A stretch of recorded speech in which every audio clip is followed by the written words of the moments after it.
So yeah, it's just an honor to be here with everyone during these really tragic, unfortunate times that we continue to live in. And I'm fortunate enough to have a radio show with Ryan here that we get to create a safe space to speak on these issues daily. And it's been a crazy week. And Ryan, you can speak on this, but I've learned a lot having built our friendship the past 2 years, and it's rare to have a friend that is going to be there and really tell you like it is. And right now, for me as an ally, I just want to be there to support and create action in whatever way I can, and not be part of the problem, but be part of the solution.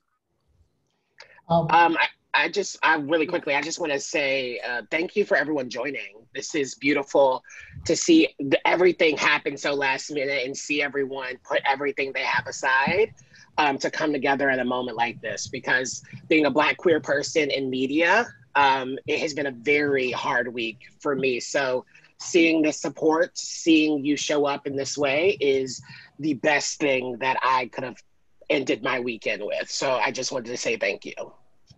Thank you, Ryan. We landed on this title, and again, this is something that we hope to do every Sunday, by the way. We're starting off, but we landed on the title because I was watching something on social media. I was watching a quote by Dr. King from a speech that he gave. And the speech was entitled The Other America. It's a speech that he gave at Stanford. And I just wanted to read, and obviously we all know Dr. King, and we've all read his works and studied in school. And I'm so thankful that my family had the opportunity to live in Atlanta, Georgia for close to 15 years. Most of our family is in Atlanta, Georgia.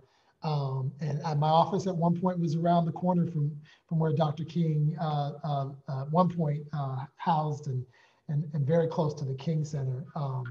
But he says, in this, he says, I will always continue to say that riots are socially destructive and self-defeating, and I'm still convinced that nonviolence is the most potent weapon available to the oppressed people in their struggle for freedom and justice. I feel that violence will only create more social problems than they will solve, and that in a real sense, it's impractical for the Negro to even think of mounting a violent revolution in the United States. So I'll continue to condemn riots, and I'll continue to say to my brothers and sisters, this is not the way, and continue to affirm that there is another way. But at the same time, it is as necessary for me to be as vigorous in condemning the conditions which cause persons to feel that they must engage in riotous activities as it is for me to condemn riots. And I think America must see that riots do not develop out of thin air. Certain conditions continue to exist in our society which must be condemned as vigorously as we condemn riots. But in the final analysis, a riot is the language of the unheard. And what is it that America has failed to hear? It has failed to hear that the plight of the Negro poor has worsened over the last few years. It's failed to hear that the promises of freedom and justice have not been met. It's failed to hear that large segments of white society are more concerned about tranquility and the status quo than about justice, equality, and humanity. And so in a real sense, our nation's summers of riots are caused by our nation's winters of delay. That thing still knocks today. And I would ask that you go and read Dr. King's, especially that. We'll put the link in the chats. But that was really the inspiration for the title of what we're going to talk about today. And it's right down the street in Santa Monica. It's burning. Everything's burning. 4th and Colorado, 4th and I don't know, Santa Monica, whatever. It's burning. Police are burning. Just got a message from one of my police friends to lock your doors. It's going to be some robberies happening, the whole nine. And I don't condemn rioting, looting. I don't want any of that to come. But I recognize that there is a pain. There's a deep pain in our cities. And so I think, a lot of white people have asked, well, that doesn't make sense. And I think that's what we want to unpack, and that's what we want to uncover. So I'm going to turn first to my really good friend. He's a singer. He basically needs no introduction, but more than just a singer and a guy who was featured on Michael Jordan's Last Dance most recently. Give you your cue, Mr. Lattimore. He has been a friend of mine for, I don't know, 20 years. By the way, my wife is here. She's right next to me, but I know she's one of the Brady Bunch squares. So Sherelle is here, and we've known Kenny for 26 years. Yeah. So there's no voice that I'd rather hear tonight than Kenny, and there's no song that brings me to tears more than the Negro National Anthem. For those of you that are white, we have a national anthem. It's amazing, and you may have heard it, but I think it means so much today. And so I asked Kenny to just come and give us some bars on a song that means so much to us in our community. So if you would, Mr. Lattimore, thank you so much for joining us. Thank you for having me. Hey, everybody. This is so important that we're having this conversation. I'm just going to give you a verse of this so that it doesn't prolong things as much as we get to the substance of the matter. But I did want to say this, and it's so interesting, and I know we'll get into it in the conversation, that, viewing the current situation that we're in, I think that there may be some confusion about protest versus riot, if you will. I think that there are different things that are happening under the name of this particular protest. And that's something that we're going to have to unravel as well, so that we accurately know exactly what's happening. But there are people that have been peacefully protesting and sitting, and it's been so beautiful. And then there are just some other things that have nothing to do with the protest. And then there are some people that may be, out there angry and considering COVID-19 and us, being inside and dealing with social and economical situations that are just absolutely nuts right now. I think that we have the situation. But this song is called Lift Every Voice and Sing. And it simply goes like this. Lift every voice and sing till earth and heaven ring with the harmony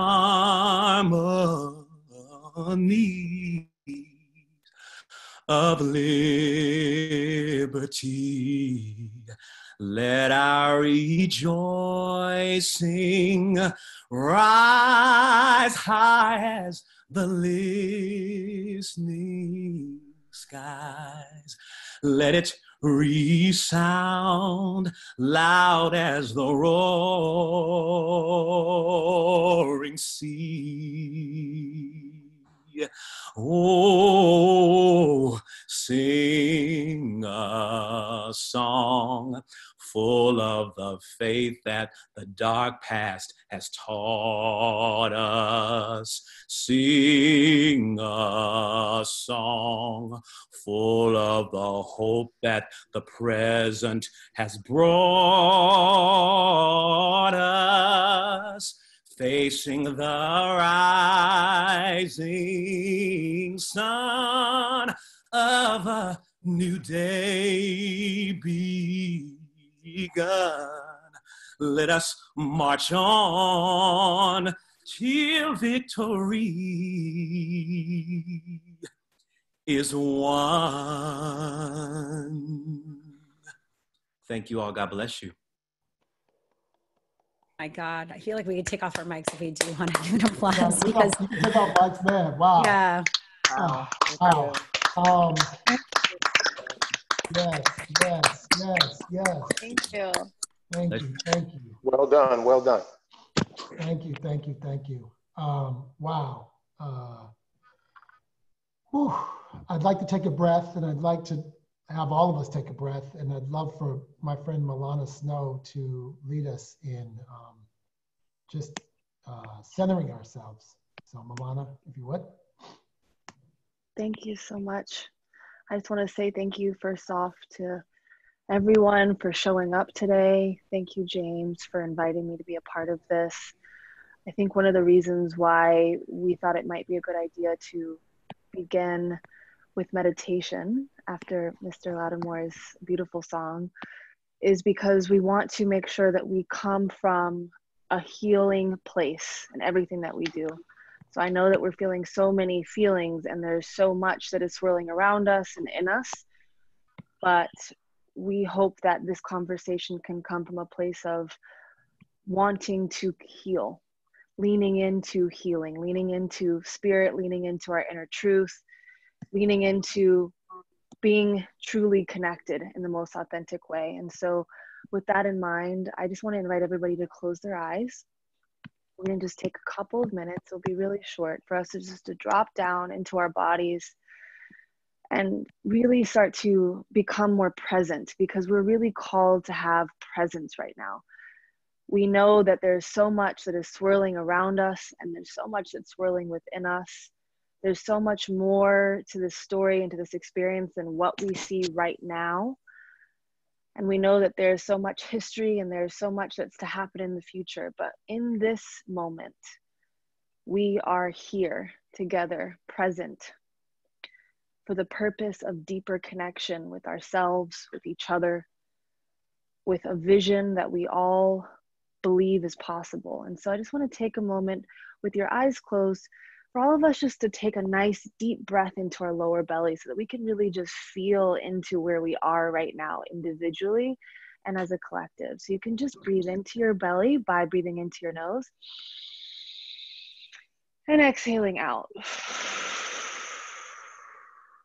And let's just breathe in together, taking another second collective inhale into our lower bellies.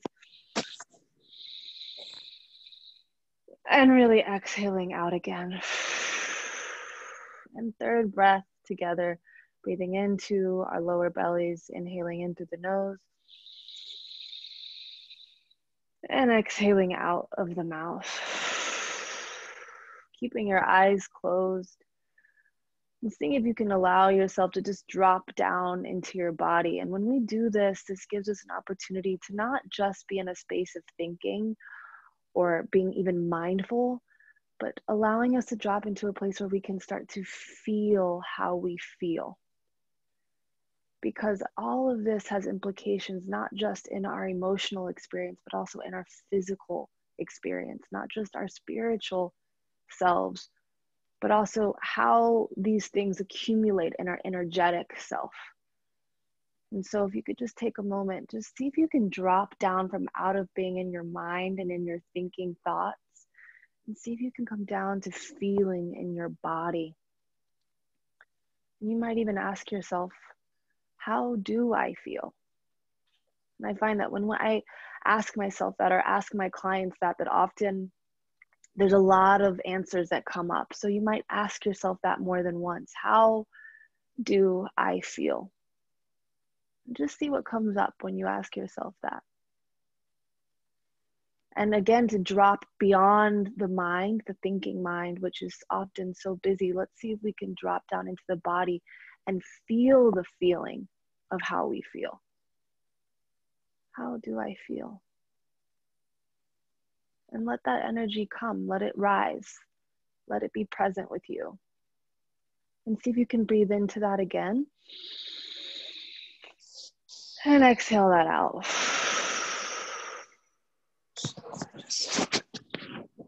How do I feel?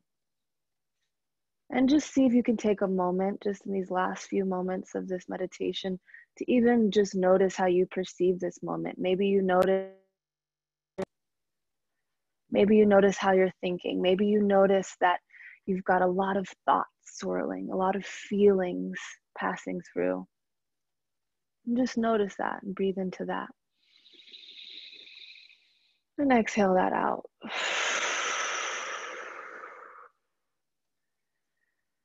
And you can start to open your eyes. I know that was really brief. You can call in any of your spiritual guidance. You can call in the universe, God, whoever it is that you turn to in times like these. But I also want to encourage all of us to really tap into ourselves, both as physical form, but also as spiritual beings having this physical experience. There's so much that we are carrying with us that we are letting operate without us even knowing. And so, yeah, please feel free, just like we just heard from Jordana, share in the comments below how you're feeling if you want to just get that out into the space. But also, if you have an intention for this conversation that came out of what you just connected in yourself with, I really encourage you just to share that in the chat with us. What is your intention for this conversation today, even in your listening? And how are you feeling? And how would you like to feel as we dig into this together? So thank you so much to everyone for just doing that drop down with me, that mindful moment. I encourage you to do that throughout the days that follow. You know, we've got so much coming in. Take some time, even just 2 minutes, to just drop in and feel into your own internal experience so that you can be mindful about how you're moving through these times. Thank you so much. Thank you. Wow, that was amazing. Thank you so much, Millana. And it's great to meet you virtually here. Sorry it has to be virtually. So good. Well, Shira, you know, Detroit is one of my favorite new cities for me. I feel like I had this relationship with Detroit that I didn't really understand it. And then I came with an open heart and started to really fall in love with Detroit. And one of the things that I'm missing right now is connection to cities, and I'm watching cities, and Detroit is one of those places that I just really started to grow a passion for. And so in the spirit of Detroit, I asked one of Detroit's prize gems to join us. And she's an old friend, new friend, old friend. Her reputation is incredible. She is from the lineage of some of the most amazing poets that we know. She is the executive producer of Black Women Rock, and she runs a company called More Black Press. And so I'd like you guys to welcome Jessica Caramore, for those of you that don't know her. Jessica, are you there? I don't see your box. I'm right here. Hello. Thank Hi, you. Jess. How are you? Where are you? Where is she? Oh, there she is up top. Yay. Hey, Jessica. Thank you. Go ahead. It's fine. Thank you you. for the meditation. Thank you, Kenny, for the beautiful rendition that lift every voice and sing. Happy to be here. I'm extremely tired. I know. Thank you so much for your time. I've been online every day or anyway, I'm in Detroit, where I'm in the belly of the beast. My brother Haj can speak to that. I can't, the amount of people that I lost, I can't really, if we start to talk about that, then we can't even focus, right? So friends, family members, people in New York, outside of Detroit as well. So I want to share this because I'm from a rebellion city. So we take the word rebellion seriously. And I'm completely clear about not criminalizing people who are in pain, making them feeling their pain and protesting, letting that outweigh the reason why they're protesting, right? Because then we let America get away with what they've done and what they've been doing. And so I was thinking about what to read. And so We Want Our Bodies Back is my new book for Sandra Bland. So We Want Our Bodies Back is, I thought that was gonna be the piece, but I really wanna read this piece, and it's I Can't Breathe. And you would think that I would have written this a few days ago, James, but I didn't. I wrote this poem after being an artist activist on the ground in Ferguson with Talib Kweli and Rosa Clemente for several days. And I've been a young activist and artist since I was 17. Art and activism are the same thing to me. I don't disconnect the two. But I wrote this after Eric Garner was killed and for Mike Brown's family. But it's really about being a mother in this country and how I have a beautiful 13-year-old son named King, and trying to navigate raising my Black son. And I mean, him, he just had his 8th grade graduation party yesterday. And he just told me today, he said, Mother, I feel like we're in like the middle of a sci-fi movie. Like, is this actually happening? Because we've had so much real things, like people dying, that we can't go to their funerals, and that's enough. Like, but to have to be out and worried about your safety with police, and him seeing Ahmaud Arbery, as much as you don't show, he doesn't see the videos, but he's 13, he's on YouTube, he's on social media, so he's looking at stuff that I'm telling him not to look at.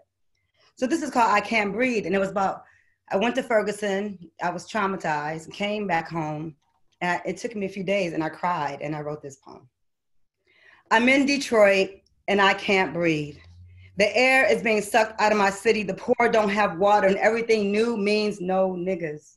I can't breathe. There is a smoking gun down my throat with promises of a post-racial America. I can't swallow the chamber. It is stuck in 1967, and it keeps reloading after it pierces the bodies of our unarmed babies. I can't breathe. because I'm being rushed on a sidewalk in the middle of a peaceful protest by a militarized police force in Missouri. They are yelling, I got one, I got one. I am half running, distraught, searching for Talib's hand. Rosa is a few steps ahead. The air is thick and ugly and dense, and I can't breathe.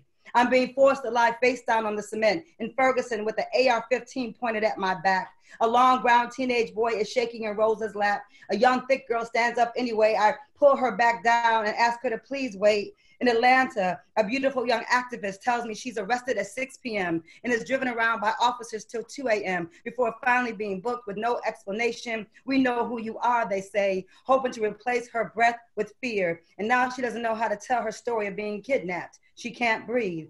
Who can push out fresh air in this country anymore? The rich, the corporation. We should all be choking to death from Fox News, processed food, and white supremacy. My 19-year-old calls me after hearing I'm in Ferguson to ask me to please go home. And he hasn't lived with me in years. So I'm trying to figure out this geographic location of this place, home, the place we should feel the safest. And I'm wondering where all this rage has been, because when you acknowledge race, you're called the racist. Mississippi, goddamn, Missouri feel hot as you. On Canfield, this young man smiles his gold at me, beautiful and bright and bravado. You from Detroit, you a poet, I saw you on the news. This is a place where Mike Brown's blood turned to roses, the stem legs of our boys long and racing and always swimming toward the sun, easily tripped up, life interrupted. The ones who don't love you are armed.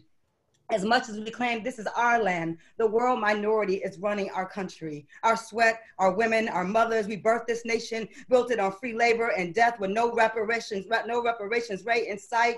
I need more insight on what this has to do with genocide.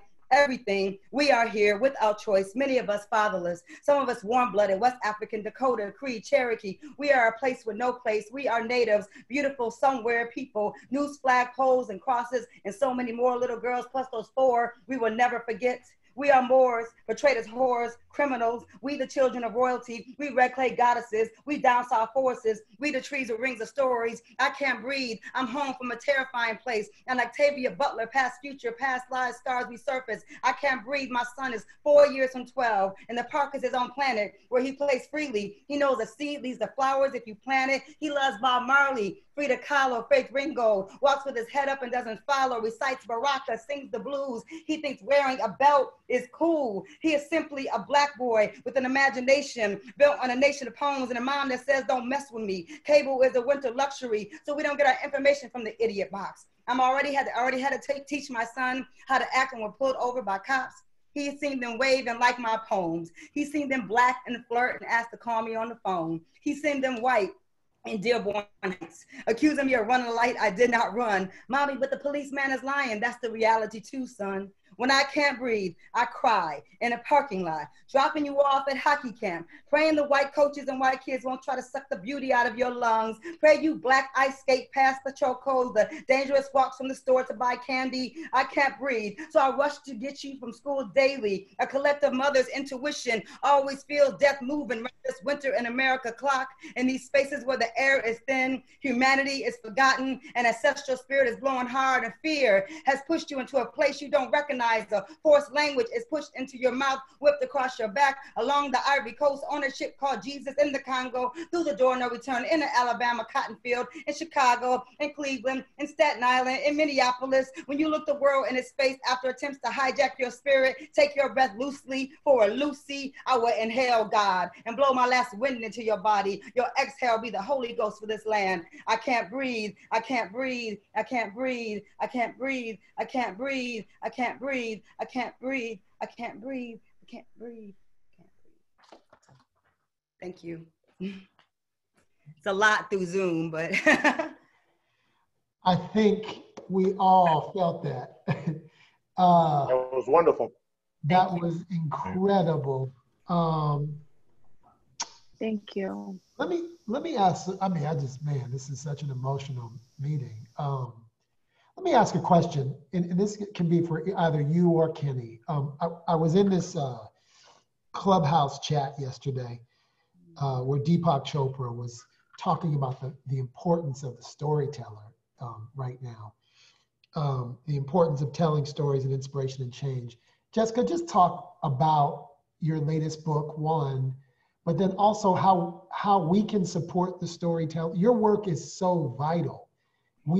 Part of the reason that Shira and I thought that we need to bring this collection of superheroes together is that we thought that the connection between the faith, spiritual healers of the world, and the storytellers, and the creatives, and the entrepreneurs in one room could create some kind of magic. And activists also. I think it was like together, that trifecta is where real power, change, and action can really happen. Yeah. Talk to us about, one, your latest work, and then two, what we can do to support the storytellers. And because I think as we move forward, as we get into the action part of this meeting and the action part of what we as a collective need to be thinking about, we need to be thinking about the investment into the arts in a different way, in a completely different way. I know Kenny and I have talked about that.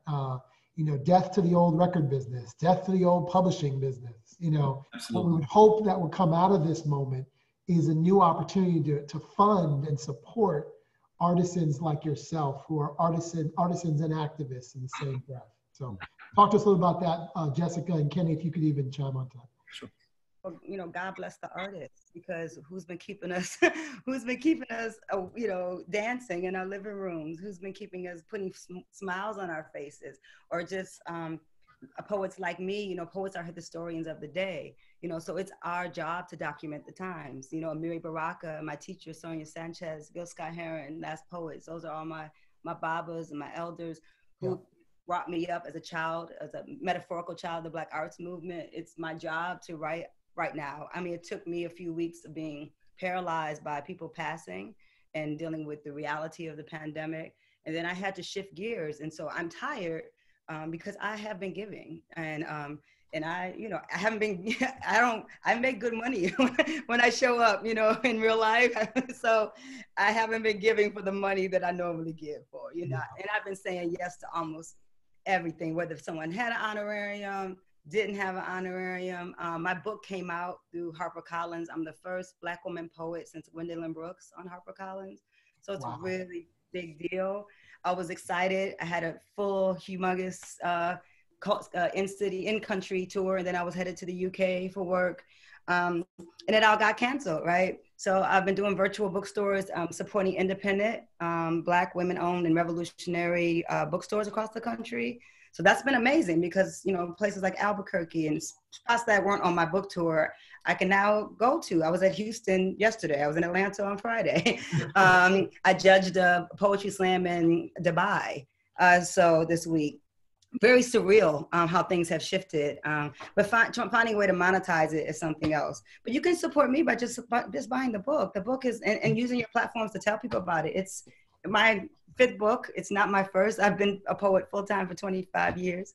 And, but decided to give this collection for Sandra Bland to HarperCollins with my agent because I've wanted every little girl on the planet to have access to it. So it's great for college age, high school, and up, that kind of thing. So.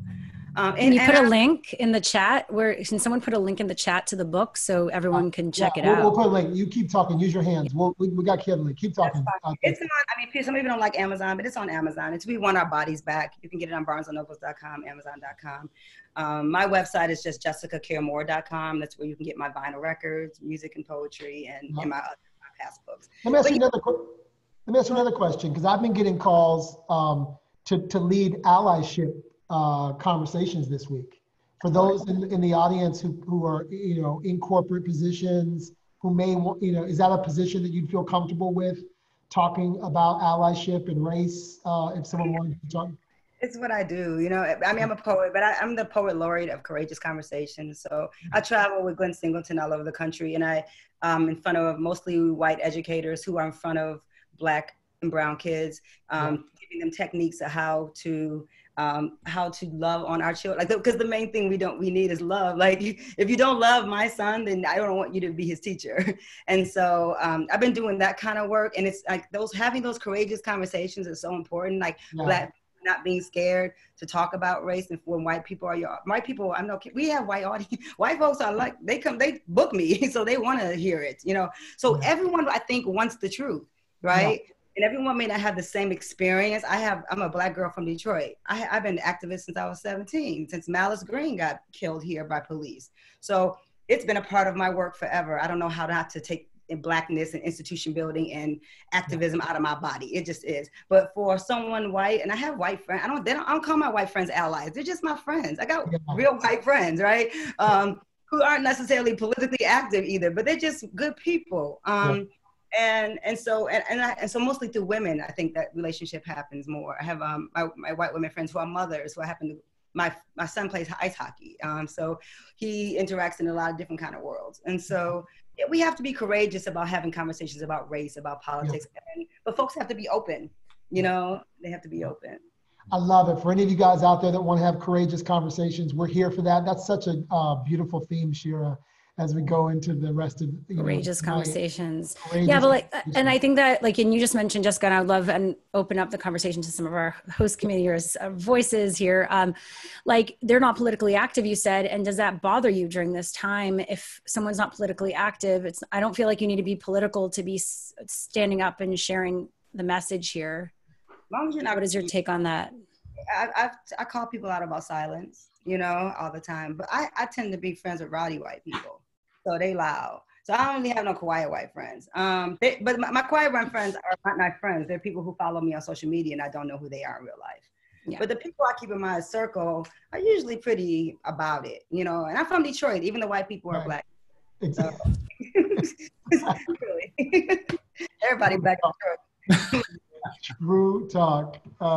Kenny, anything that you'd like to talk about in your world of bringing song and healing through your voice that you feel like this group could glean from?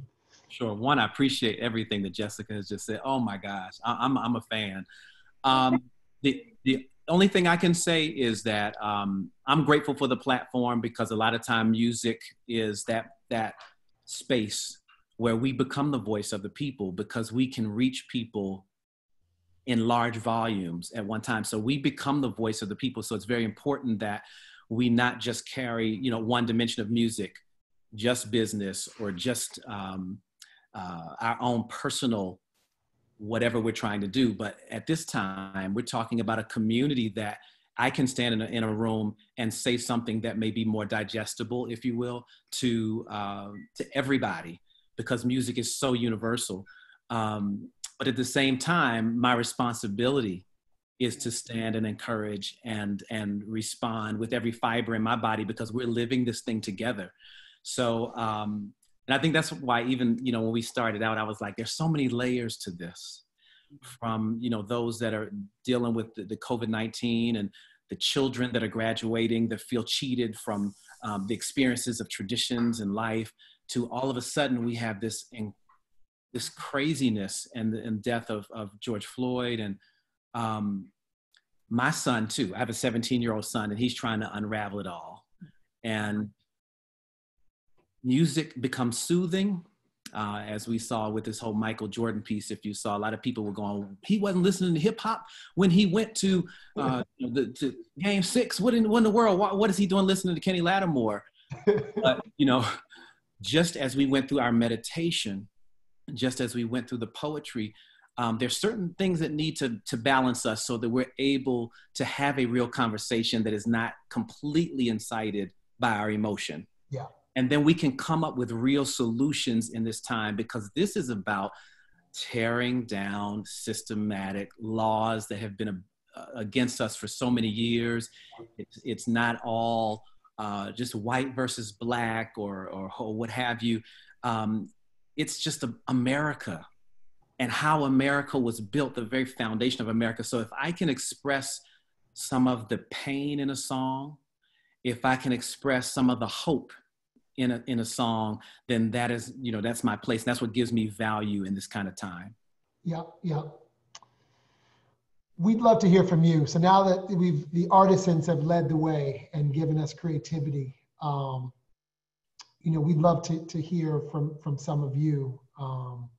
I see, and I didn't even realize it because there's like 4 pages of people on here. How many friends, old friends, relatives? I actually want to give a shout out to Never Alone Summit, who was one of our partners in this as well. Just about Never Alone. Can we, yes. Can we hear from Never Alone Summit? I'd love to hear more about what they're working on. Yes. Introduce yourselves. Hi there. I'm Punacha, and I think my co-founder, Gabriela, should be joining in a minute. Right. First of all, it's such an honor to be here. No, we started Never Alone over a year ago to really look at mental health and suicide prevention. We realized that, every 40 seconds, somebody commits suicide, and every 12 minutes in this great country, United States. And, and once again, every day, 22 veterans commit suicide. And there's something really going wrong. And we realized that we need to change the narrative around mental health. We're not having enough of this kind of a pandemic. So we really said, let's kind of create communities to create conversation. So this movement is co-founded by Dr. Deepak Chopra, Gabriela Wright, myself.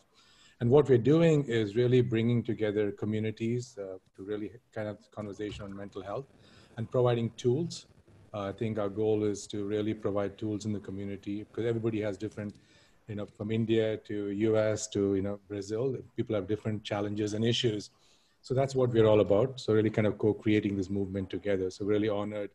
And especially at these times, it's to really come together to look at what is the conversation and how can we be there for each other. That's great. And shout out to Good Decisions Only. Also, Justin's here, who is a partner. So I just want to, so everyone feels supported and seen. I want to dive into mental health, and it may not be necessarily for you to answer, but maybe for us to talk about. I'm really concerned about.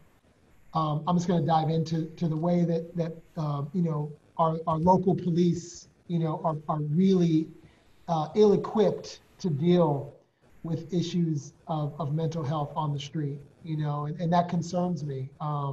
That concerns me right now, as we have, obviously, a pretty massive police force out there who are not trained in understanding and really understand mental health at a level they should. And I think in our communities, in particular, we obviously as African Americans. We have our own journey towards mental health, right? There's a stigma. You could talk a little bit about that if anybody wants to talk about the stigma of mental health in the African American community.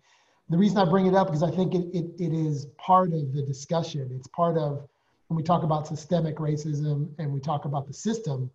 I know that the system fails us from a mental health standpoint, and so I wonder if you, from a diversity standpoint, in the work that you guys are doing at Never Alone, how do you address in specific African-American mental health and it's in part of the root and its connection to a shitty healthcare system, shitty insurance companies, and just shitty experience across the board? So I think just once again, we don't have all the answers. What we're doing right now is that we're actually working with different cities one-on-one. So we started working with first responders. We're working very closely with, example, the city of Phoenix, right? And we started saying, is that first, let us help them understand a personal transformation, societal well-being. So you're absolutely right. We are not equipped, especially the first responders, the police, they're not equipped with the tools with respect to mental health. So we are actually just started having the conversation. In fact, one of our psychiatrists was on the call, Dr. Raghu Appasani. We're actually trying to working with him to really talk about PTSD. What does that do? Are there some root cause issues which we should work with? So we just started the conversation. I think my co-founder, Gabriela, should be on the call too. Yes, so the answer to our question, we are starting with each city. And we're just starting initially with talking about what is PTSD doing in decision-making. Can we give them the tools? Like example is stop, right? Stop, take a deep breath, observe, proceed. So instead of acting from a fight and flight response, can we delay the response enough where they act from a place of stillness? So we're trying to give them tools like mindfulness tools for the first responders, early stages, but I think we want to kind of co-create. So we're working with the police, the fire department, and also with the experts like, the MindFinder Foundation in LA. Yeah. And I know Quddus wants to share something. And let us know in the comments as you want to share, ask questions. Quddus? Yeah, I'll share a story from my childhood that I think really highlights what's unique about the kind of trauma that Black people are processing out in front of everyone right now. Because when I was in high school, I remember hanging out with my Black friends at lunch one time, and I had an assignment that was due that afternoon. So I was heads down working on that last minute. And then one of our friends, Terry, another Haitian man who is the sweetest guy I've ever met in my life, was sharing about how he had an altercation earlier that day in the hallway as he was just getting his books from his locker. And it was someone who was across the hall with a trench coat on. And little did Terry know, this guy had a lot of pain that he was going to inflict and project onto Terry later that afternoon during our lunch break. The same guy comes up to our table as Terry is finishing his story about his little moment with him earlier, where essentially all it was communicated was, "I'll see you later," from this guy in the trench coat. And then cut to this same guy in the trench coat comes to our table as we're just sitting around the table, eating food, talking as friends do at lunchtime at high school. And this guy pulls a machete out of his trench coat and stabs my friend Terry in the neck right in front of us, right? For no good reason. And I hate to be graphic, but that's the kind of trauma that we are dealing with as a people. Unique to us. Like, we didn't sign up to go to war in Iraq. We didn't sign up to have a knee put on the back of our neck the way it did to George Floyd, but it happened. And that's what we're reckoning with. 400 years of oppression in this country, embodied by this man, George Floyd, in broad daylight. So yeah, I'm angry. I'm frustrated.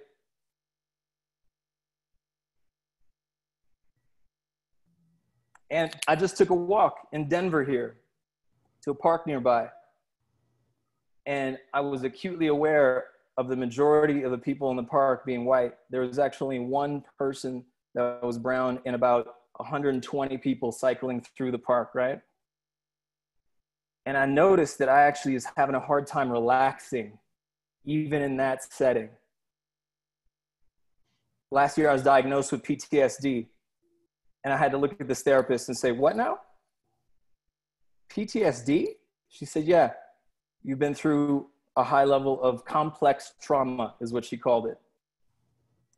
So America's dealing with some complex trauma.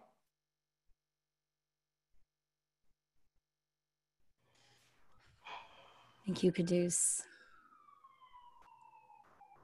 for sharing and for your vulnerability. Yes, thank you, Quddus.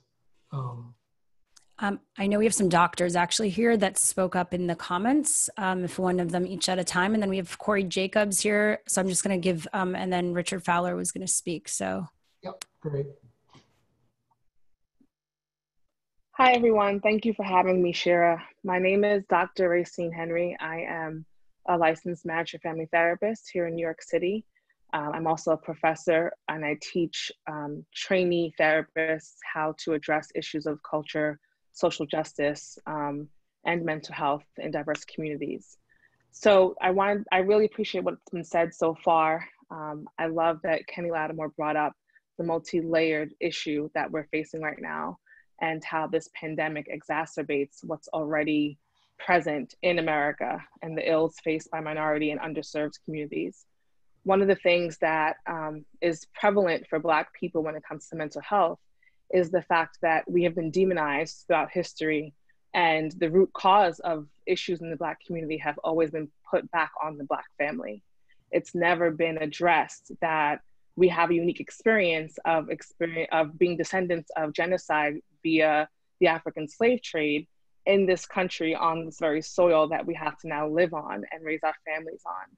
And so when you look back through history of things like the Moynihan Report or the Tuskegee experiments and other things that have been where Black people have been used as lab rats or targeted for things that we have no control over, it lends itself to modern day Black people not wanting to be a part of those same institutions that have historically hurt us.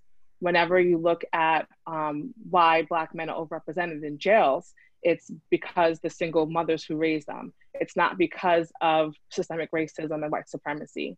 If you look at health disparities in the Black community, it's not because of the healthcare system like you spoke to, or because of access to care that is constantly blocked by these multi-layered systems, it's being put back on the family. And so we've learned to keep our problems insular. We've learned to not rely on the systems in place that are supposed to, quote unquote, help us, because we know that we're going to be blamed and scapegoated for our problems, and the systems around us aren't going to change to accommodate us. Being a therapist, I focus on treating Black families, on Black women and Black couples.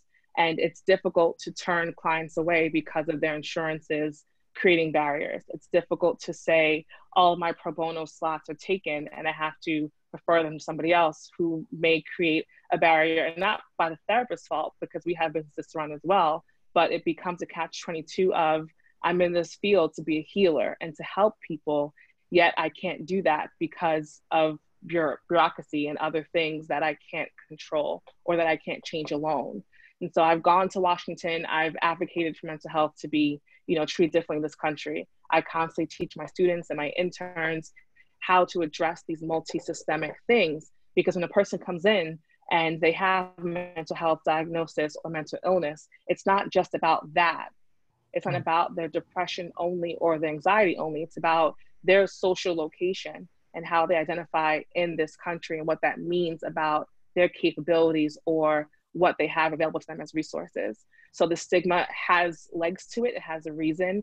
And, I think it's something that I try to combat as a Black therapist, to try to be as visible and accessible as possible, to show Black people that there are Black therapists who are available. There are Black therapists who get it and who want to help you and meet you where you're at. But it is very difficult. And it's something that in the field we try to tackle as well.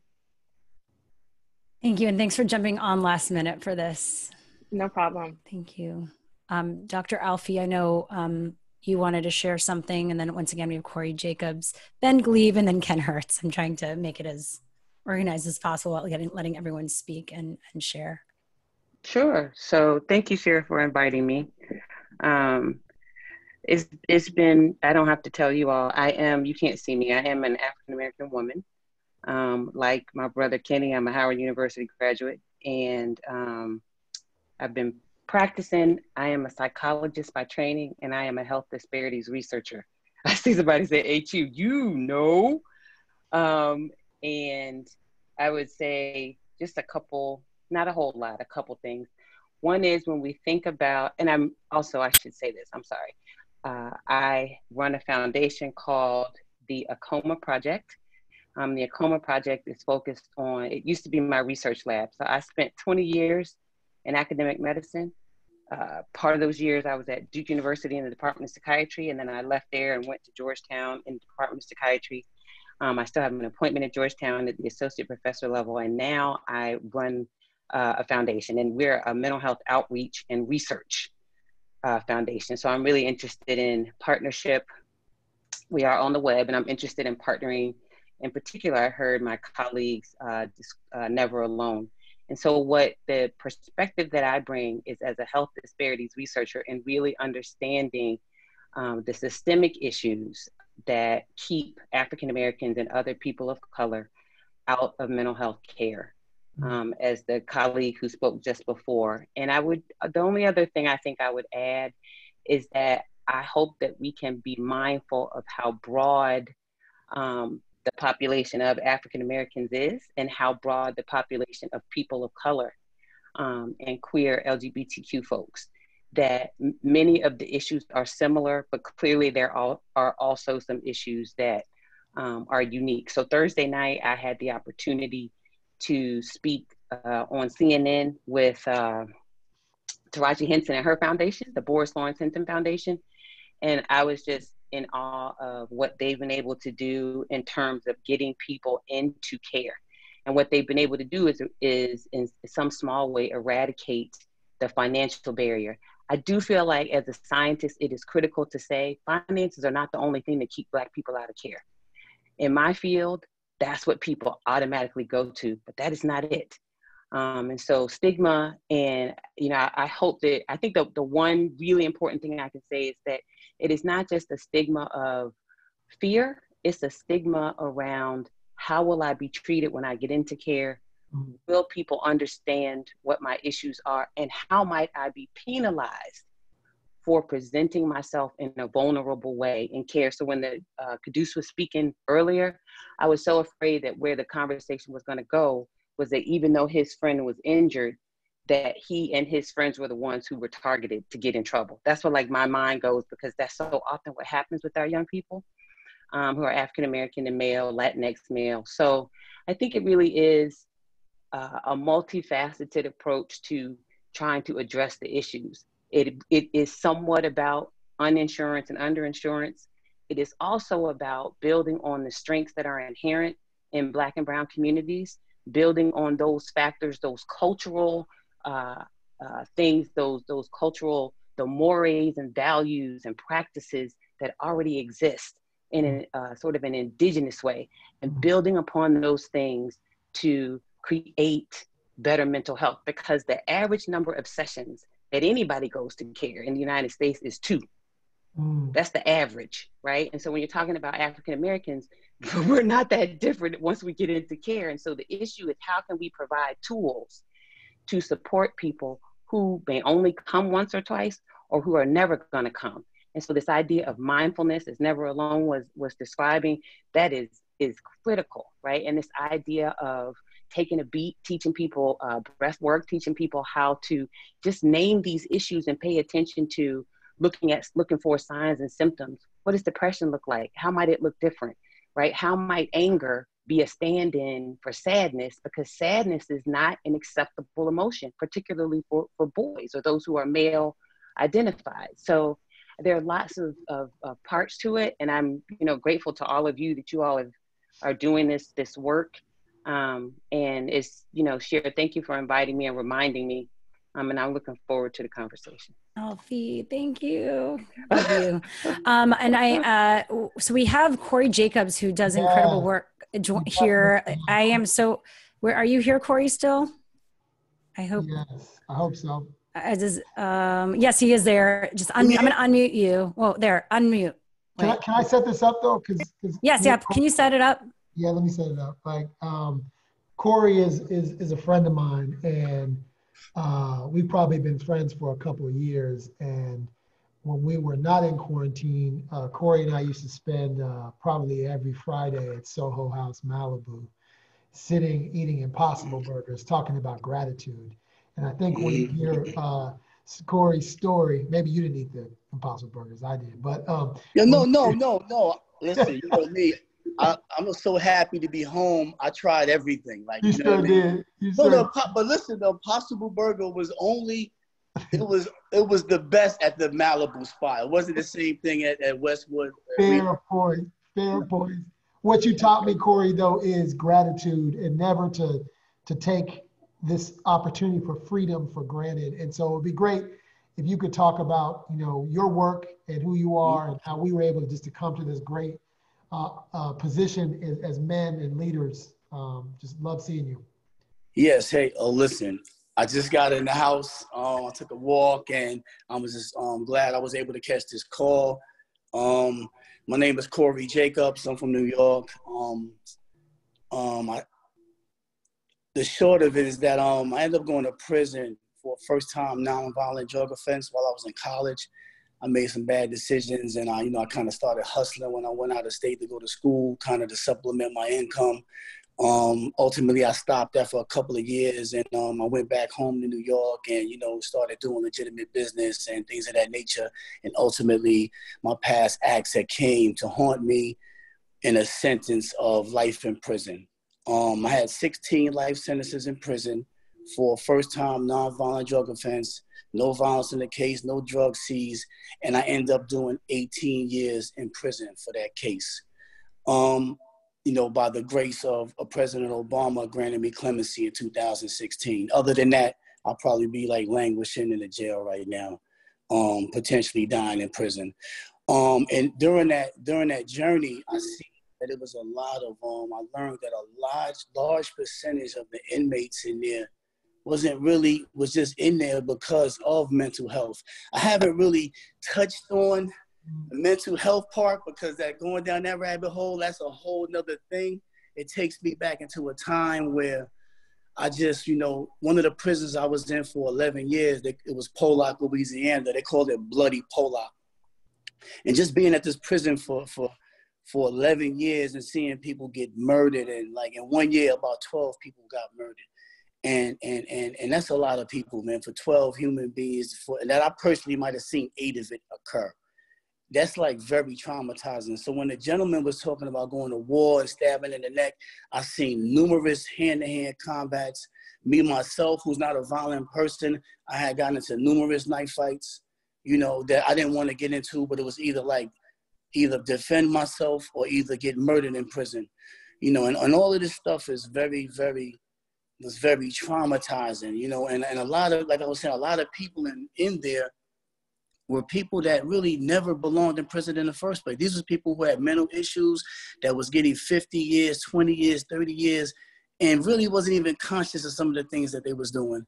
You know, so during the course of my 18 years, I had developed programs. I had did a lot of stuff for the inmates, and I spent a lot of time with individuals who had mental health problems because I took a lot of residential courses. And when you're in these residential courses, you're asked to mentor, you know, other inmates who, you know, are probably not able to like think for themselves or navigate the prison system. So I had like kind of really got passionate about that. So ultimately I was blessed. I had an incredible lawyer. Her name was Brittany Barnett. And she ended up like taking my case, a corporate lawyer, and resigning from her job, and to really help me secure my freedom, which happened in 2016. Before I got out, we decided to co-found an organization called Buried Alive, right? And the Buried Alive project's, you know, objective is to try to abolish life without parole through like the court system, litigating, and, you know, and things of that nature. And I'm just proud to say, you know, at this point, since I've been home, we have 47 lives saved, you know, from that program. And these are all individuals who had life sentences who are now home with their families. All right, now that I've seen a lot of these people come home, which we recently had a victory the other day, an individual named Unique. He did 26 years, and he's just getting home after 26 years. As I'm seeing these people come home, I'm really realizing the trauma and how hard it is after doing 20 years in prison to come back into society and function. You know, when I come back when I came back, I'm coming back as a lot of limited resources. I was blessed, you know, to come back in a position where, and James will tell you, it's the most incredible position you could possibly be in the world for somebody coming home. And that would be a whole nother story if we talked about it. But the main thing is that as we were seeing these people get released, I was seeing that 90% of them, or maybe 95% of them, you could tell had mental issues, you know, because you're being conditioned over the years and a couple of decades of just being under the oppression of the correction officers. Because if you look at what's happening out here, this is another thing. There's so many things that the young lady just was talking about that traumatize you.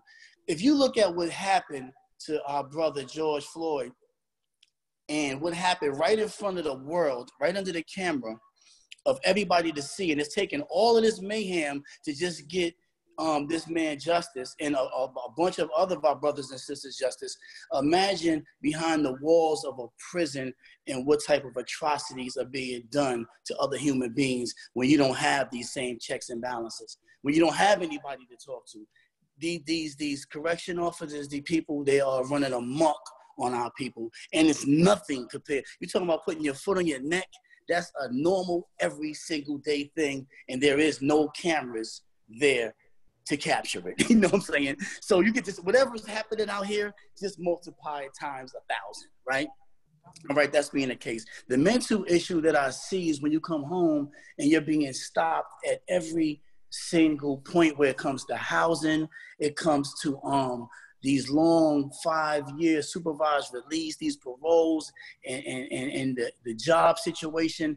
This causes a lot of stress, and I just think this is something that's being like overlooked. So when you have organizations like the one we're talking about today, right, I think that we also need to talk about the incarcerated and what do we do. Just something simple as, right, we did this what we're doing to try to get small businesses help, right?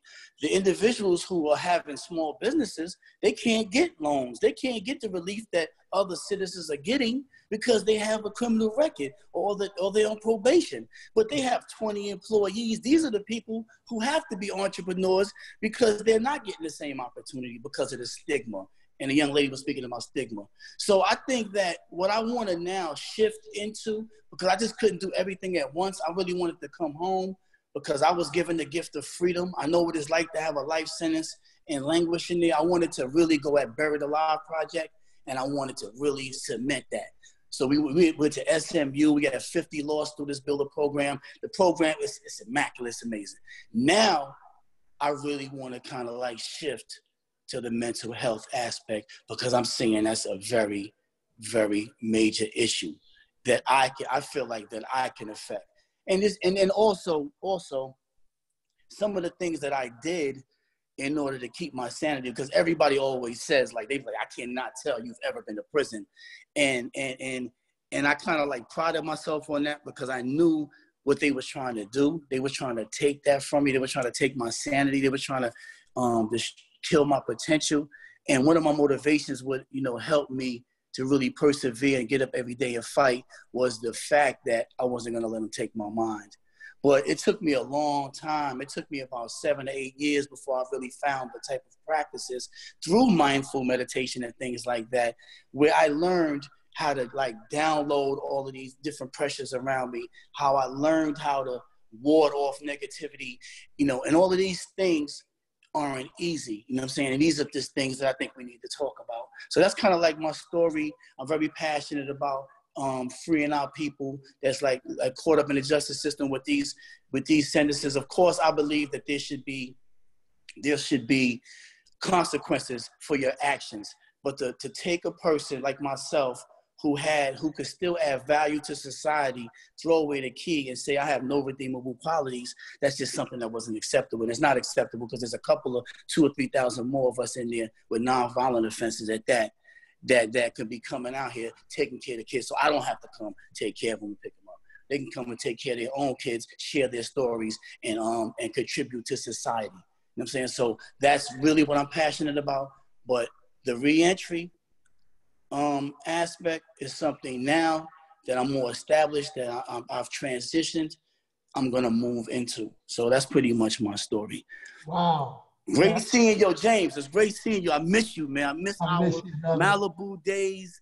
I miss talking to you. I miss building with you. I haven't been on none of these Zoom calls with you really because I've been out here in the field working.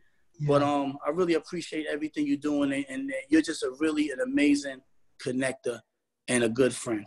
Yeah, I appreciate that. Hats off to you. You taught me so much. I've heard your story more than 20, 30 times, and it never leaves me with anything but just inspired. I love to take some questions from people. And I love to take some questions from people who aren't Black. I'm doing this on purpose. Yeah, and Ben has that, but I know that Richard Fowler had some resources he wanted to share, but I don't know, but I do want to. I'd love to take some questions. So first, and then we'll get to you, Richard. Okay, just want to let people know, and Ken Hertz, we're going to get to you. And Ken Hertz, yes. Ken Hertz has, I can't wait. Right. But someone who's not African-American, because I feel like as African-Americans, we have a connection to those who are incarcerated. We got a cousin, we got a relative. Those of you that, Ben, if you have a question for Corey, shoot. Well, I just have a general question. Corey's story was amazing and inspiring to hear. And, I recently spent a day in state prison getting to know the stories first, secondhand, but directly from people that have been incarcerated with life sentences and even ended up spending 15, 20 years in solitary. I mean, inhumane things. But I guess my question is a little bit more broad, but at the same time more specific, is that something that I've noticed oftentimes when these moments occur, these moments in history where we feel like there could be a change, and it seems like almost always those moments seem kind of squandered. They seem like they kind of disappeared because there's so many messed up things in society that we start venting all of them, and so then we don't focus on an actionable solution, on one thing that world and the country and the community can mobilize around with one demand that could then change, and then God forbid, but of course something else will happen, then there could be another demand for the next thing. And so I feel like this moment right now, we're in another one of those moments, and I'm still not hearing from this conversation or from anything in society or social media more broadly, it coalescing to anything. Like Occupy Wall Street was another moment when the inequities in our society were really all coming to the head, and it was so focused, and people were in tents for months outside of their government buildings, but even that fell apart because there was no leader, there was no one goal, there was no one demand, there was no one message, and it just disappeared, and another decade of history disappears as these things don't get fixed. So I guess my question is, and I'd love it if we could discuss it for a couple of minutes, is what can we do right now with this moment? What's one demand? You know, I heard some leaders from Black Lives Matter last night on MSNBC saying these are some specific things that we need to pass, these 3 specific laws that we can change the way police officers who are corrupt and are caught being brutal and murdering people can be prosecuted to the fullest extent of the law. It's what are the actual actions we can do so we're not just collectively trying to fix all these larger systemic things that will not change this week or this month or this year.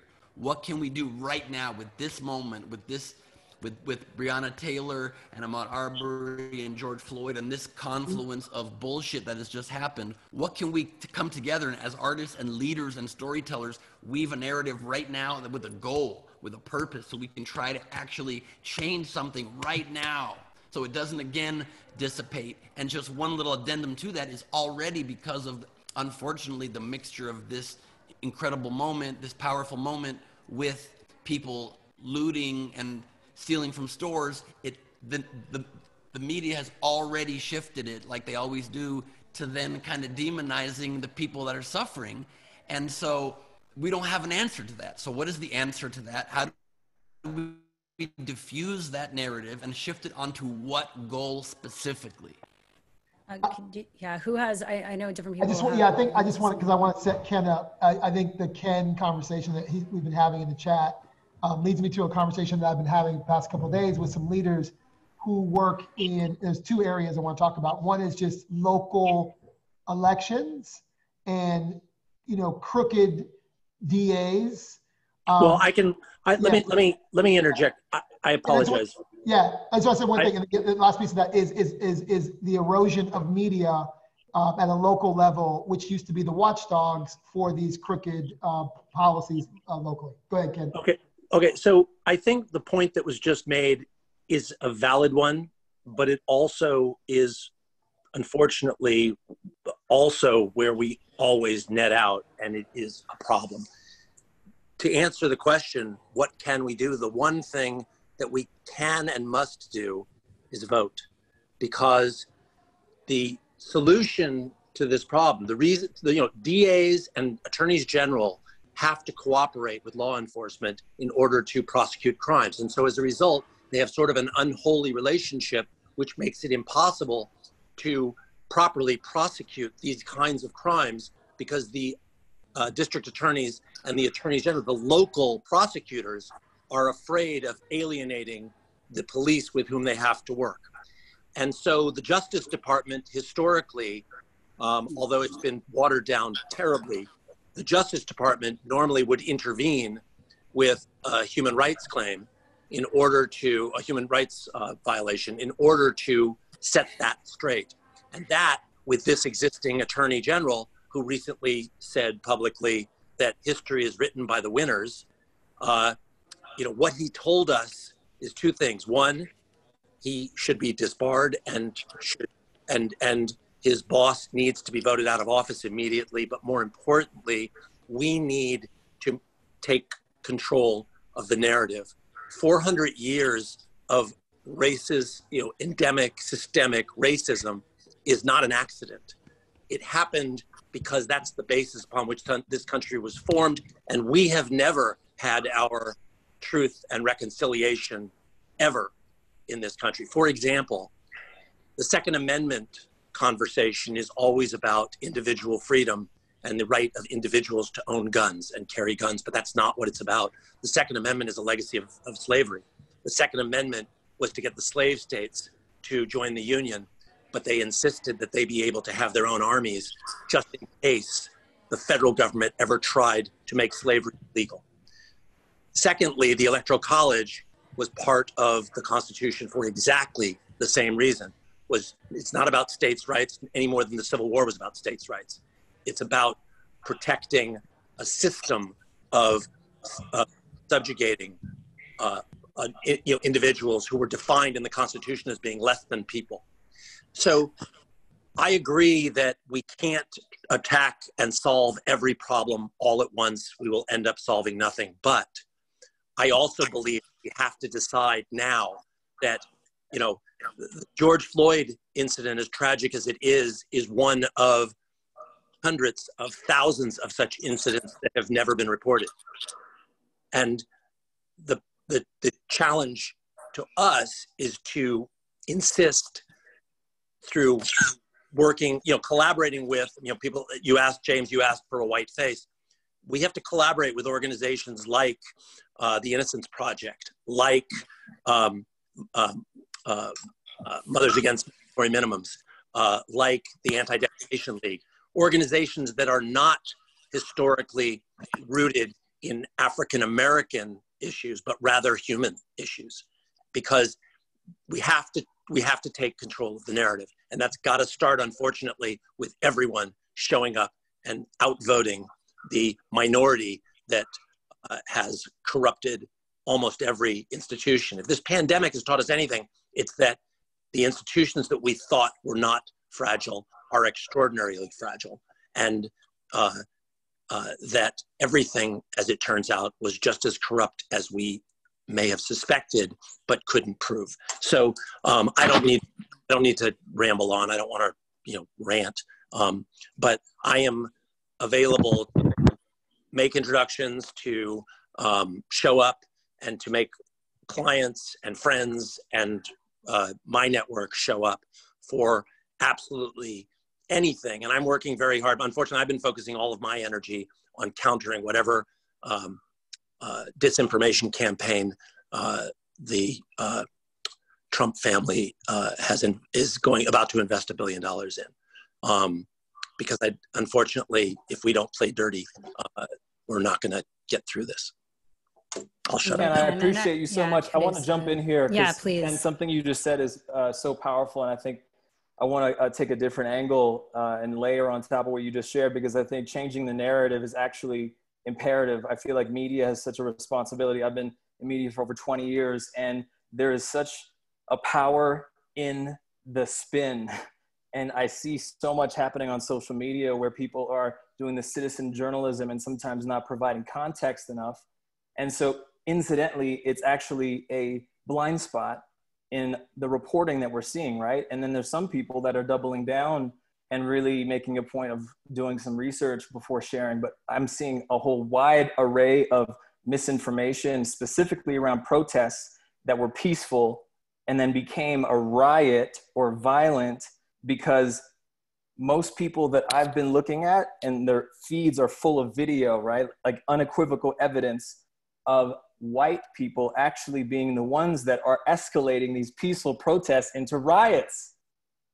So it's like, can we get that right, please? Can we get a consensus that it's actually not these like unruly, beastly Black people that are ruining our streets?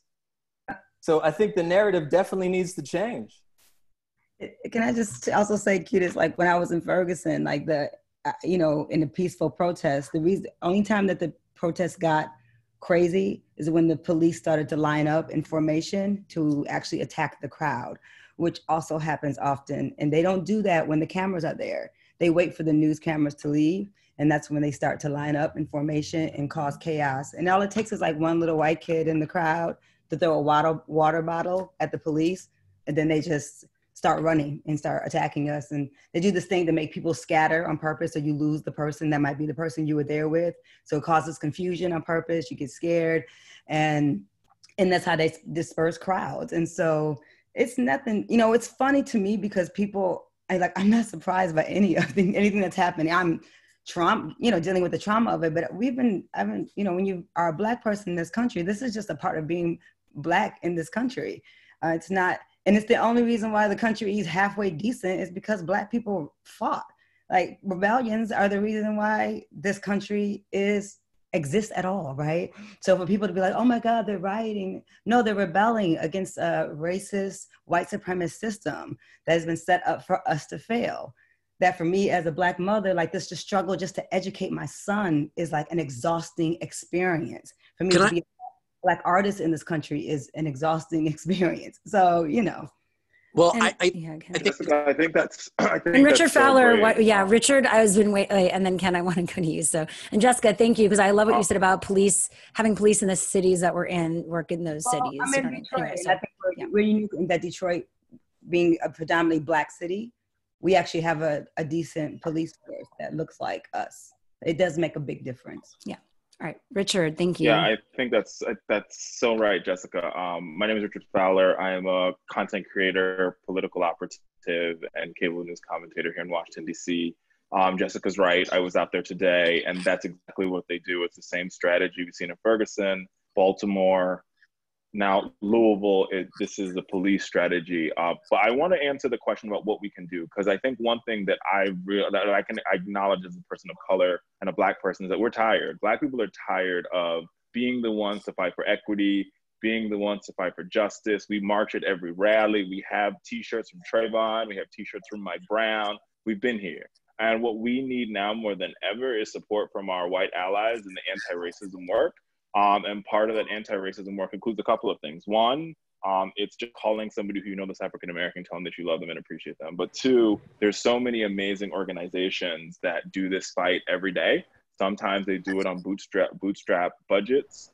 They have staffers, people who they're lobbying in their various state capitals, on Capitol Hill. So some of them include the Minnesota Freedom Fund, the NAACP, Leadership Conference on Civil and Human Rights, A Color of Change, run by Rashad Robinson, a good friend of mine. So if you have some extra money, please give. The next thing also is talking about solutions. After Ferguson, a group of Ferguson protesters and folks from New York and everybody got together called Campaign Zero. And they were part of the people that helped the Obama administration come up with the 21st Century Task Force on Policing. And they have legal defense one's another good one. Somebody put that in there, absolutely. And they had a couple of recommendations that we can fight for beyond. And so Ken is right. It's about going out and voting and getting out some of these DAs. But beyond that, once we get controls of state legislatures and we get control of Congress, it's about pushing for new policies. One is the biggest problem that we have, and I think we heard a lot of people talk about it, Jessica talked about especially, is ending the policy on broken windows. And what the policy on broken windows says is, and how they over-police communities of color, is they basically go into communities of color and they get you for crimes that are silly, like weed possession, trespassing, disorderly conduct, noise ordinances, because the cookout, the music is too loud, and the cops come in and they begin to create records for people of color, especially Black men. So you get locked up for, I rolled through a stop sign. And so we've got to fundamentally change how we do policing, but that starts with 1, elections, and 2, demanding things. 2, community oversight. 3 is limiting the use of force. 4 is investing in independent investigators and prosecutors. So what ends up happening when officers engage in deadly force, it goes to their buddy, the DA, because they work with the DA every single day. And yes, you have a lot of amazing brave DAs like the ones in Philadelphia, and a couple that just recently got elected in Chicago. Another brave DA who's like, yeah, I'm not going to prosecute this, so don't bring it to my office. But part of it is also creating another system where there's prosecutors that look over every single time a police uses fire or uses his taser. There's a prosecutor that says, was there criminal intent here? Was there intent to harm? Stuff like that. And the third part is community representation. So we've seen a lot of movements all across the country for 1, body cameras, and 2, citizen review boards. But a lot of times citizen review boards are sort of stymied by the political structure that's created, because the police chief sort of has a citizen review board, but there's not really a clear reporting structure. That's what's happening, like in Chicago, for example. The Chicago Police Department, they have a community review board, but the chief of the police actually reports to the mayor, and so the mayor controls what the police does. So it's about taking the police outside of the city municipal structure and actually having an elected board, like a school board, for example, that overviews the police that are elected by us, the people. And then they control how the budget is spent, they control who's hired, who's fired, those are just some things. We're definitely working on more. I will tell you this, all of the operatives that I know here in Washington that do this work every day, we're on the phone every day trying to figure out what's it gonna take? Because I get it, I was out there, I see those young kids, and literally George Floyd, that the ideal of that white man stepping his neck, that's their whole existence. And so they're out there and they're like, we're out here until we get what we get, and if we don't get it, we're still gonna be out here. And we're really trying to scramble to figure out what are some policy solutions, what gets us to get to some level of peace. And we don't have all the answers yet, I promise you that. We're working on them, because it's really complex, because it's so many different layers of government. It's federal, it's state, it's local, and we're trying to figure out how to do it. And so I would love to just feel free, folks, I'll share my contact information. As we come up with some of these things, we'll be sure to pass that on, because we're trying. I mean, we just don't, there's a lot that we don't know. And there's also leadership that we can't change. Obviously, the White House and the Senate. Pelosi and her office, they've been very receptive. The Congressional Black Caucus have been very receptive, but they're only half. They're basically 1/4 of the government, and the rest of the government, who knows? And the other thing I would say before, because I'm going to shut up, is police guaranteed immunity for cops. And that's why judges matter, and that's why elections matter, right? So one of the reasons, all of this, you name the case, one of the reasons why we're in this place is because about a couple of decades ago, the Supreme Court ruled that cops have guaranteed immunity when they engage in these behaviors. So when a prosecutor brings a case against a cop, they have to go above that guaranteed immunity standard that's already laid down by the Supreme Court.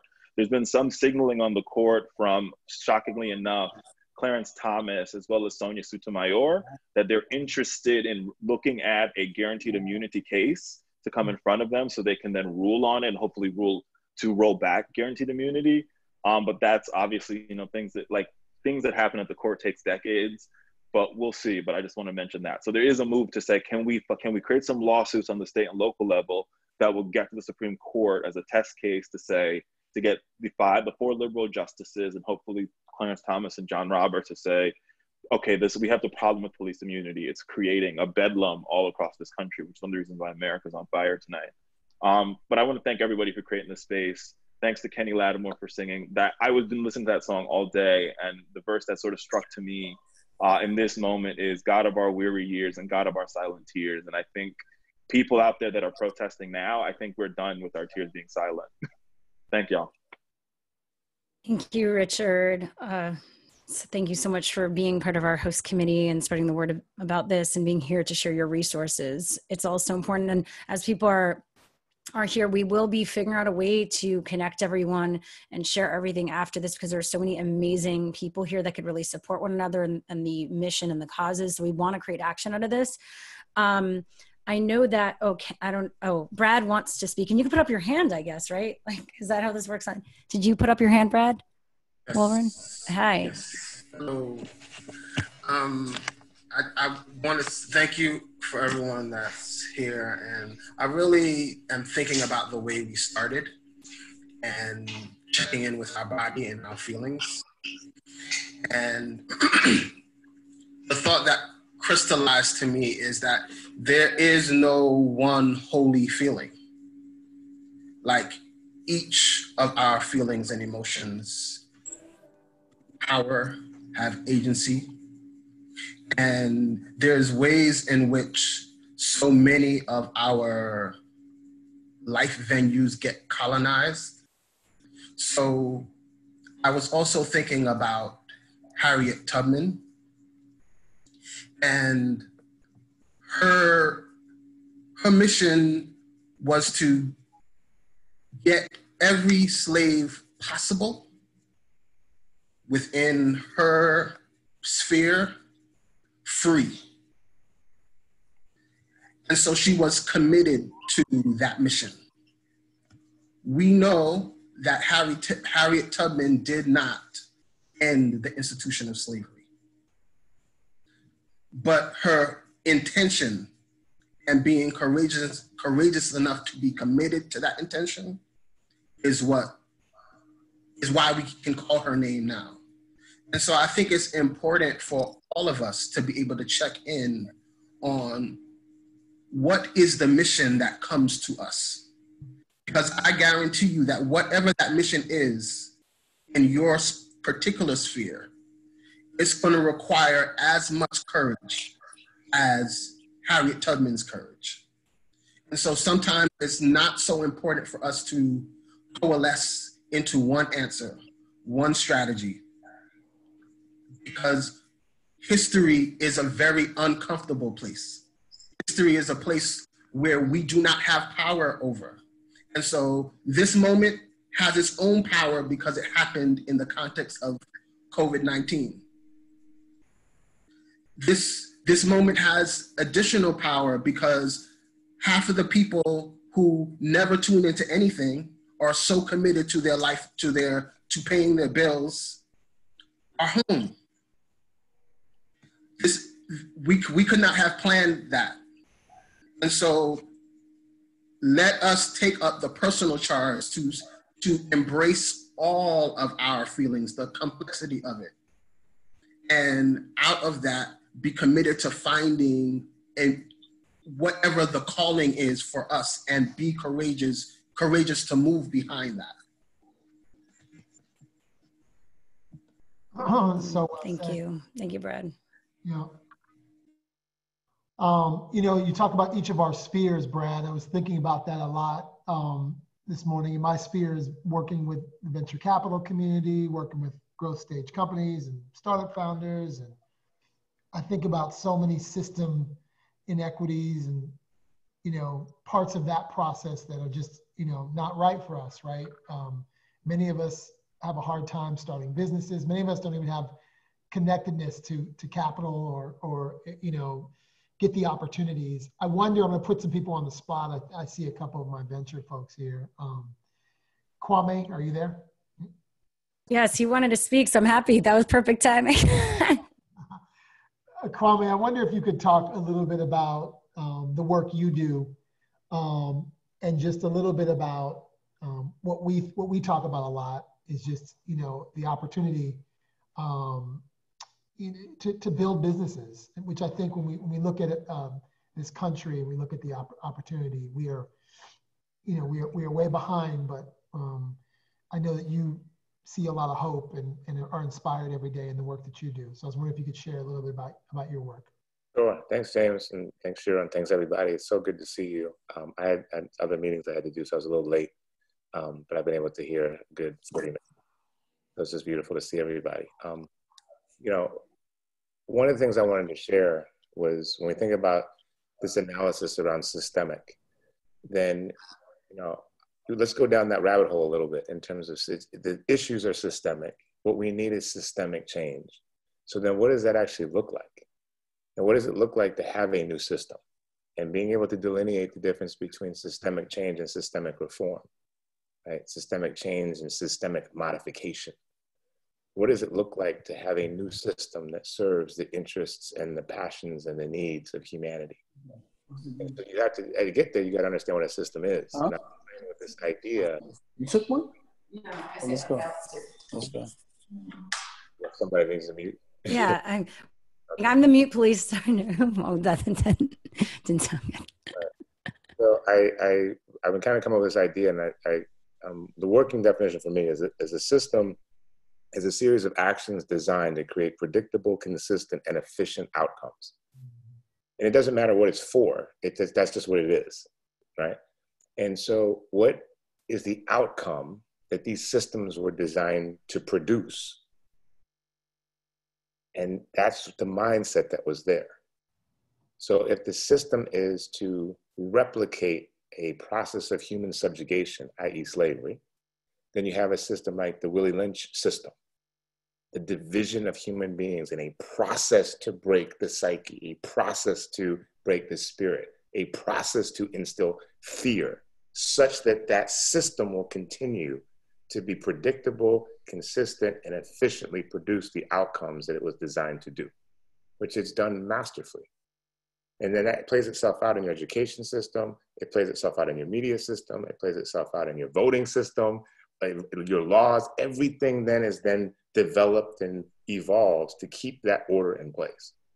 So this generation, our time now, is to be able to say, start with the end in mind, and then you're creating new systems in all of these different arenas to create the outcomes that we want.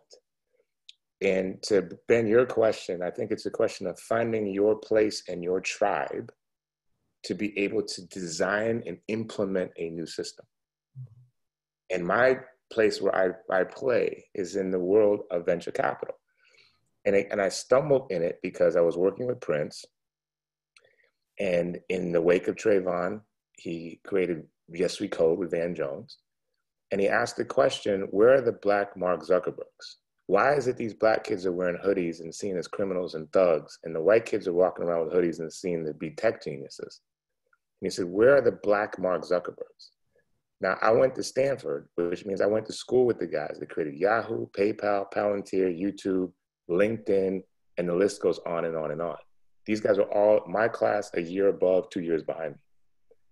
And so I started kind of putting two and two together, working with Prince around, well, wait a second, where are the Black Mark Zuckerbergs? Well, what creates a Black Mark Zuckerberg? What creates a Zuckerberg? Peter Thiel wrote the first angel check to Mark Zuckerberg for $500,000 for Facebook. And when he did that, he picked up the phone and he called Reid Hoffman and said, you got to see this kid, you got to see what he's doing. And that's it. A series of phone calls was made and people started putting money in building what we now know to be Facebook.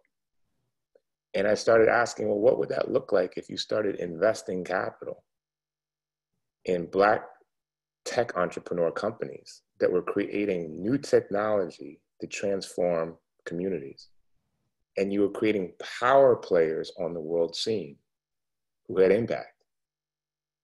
And what I believe, family, is very simple, simply this.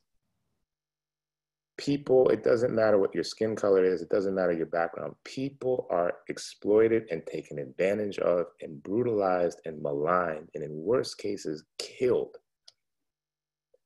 when they don't have power. When they don't have power. And when you are creating systems, it's not wealth like just being able to have nice houses and cars. Its power is that you've got the ability to make things happen. We talked about mental health. When you can say, okay, here's the systems we're going to put in place. Here's the institutions we're going to put in place. Here's the technology we're going to put in place so that our kids are healthy. And I can pick up the phone and call 7 of you and we can put together quickly $30 million, $50 million, $150 million to start to build that infrastructure. It's power.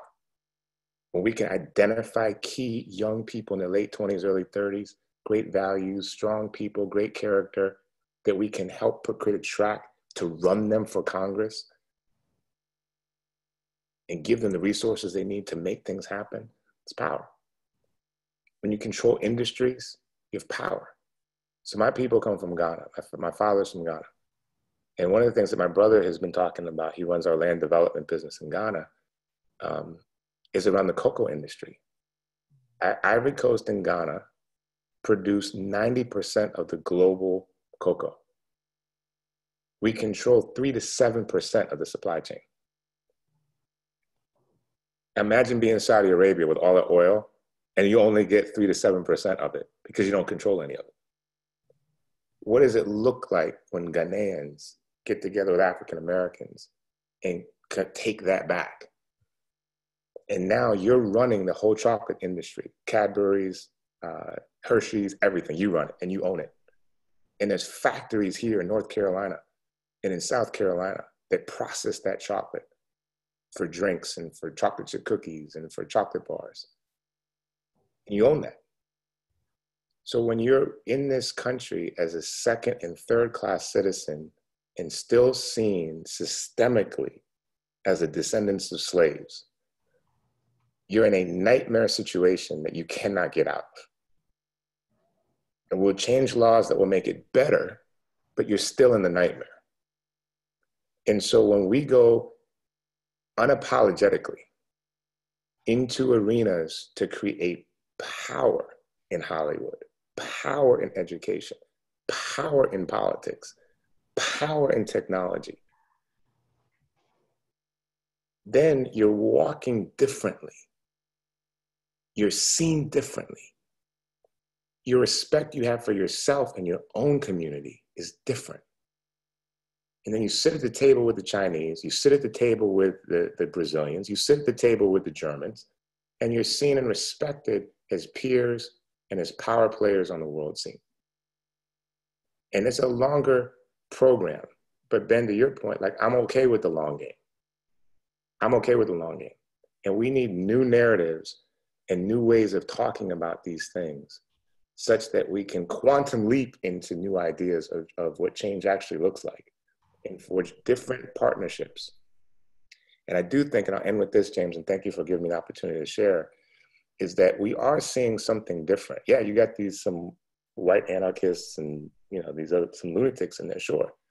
But I'm on the board of a Christian university that's in Minneapolis. There's white students that are now coming into a political process, a politicization that is very, very, very encouraging to me. And they're not patronizing white liberal kids. This is a new generation that's thinking very differently, has different value systems. And we need to help the younger people. We need to give them a track, right? Most of us are, you know, I'm almost 50. We have resources, we have access. Our job is to let them come up with the innovative stuff and then give them the resources necessary to blow those things out. So there's a lot of hope and a lot of promise that I see in the midst of the pain. And everybody has to play in a different arena. That's where their gifting is and where their skill set is. But let's not be afraid, and let's be courageous and empowered to be the architects of the new world civilization that sets humanity on the course within, quite frankly, that I believe we were designed to function anyways. We're that people, we're that time. And it's the technology, and it's the money, and it's the access, and it's the energy that will allow us to usher it in. And we have to believe and know that it's our time to do that.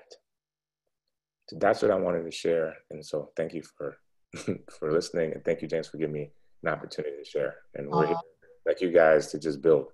Per usual, deeply inspired. I have an unfair advantage in life because my homies are people like Kwame and Corey, and it's just unfair that all of this wisdom is here. But what for those who work, for those of our white brethren, and I know Jessica, I love what Jessica said, we don't call them allies, they're just our friends.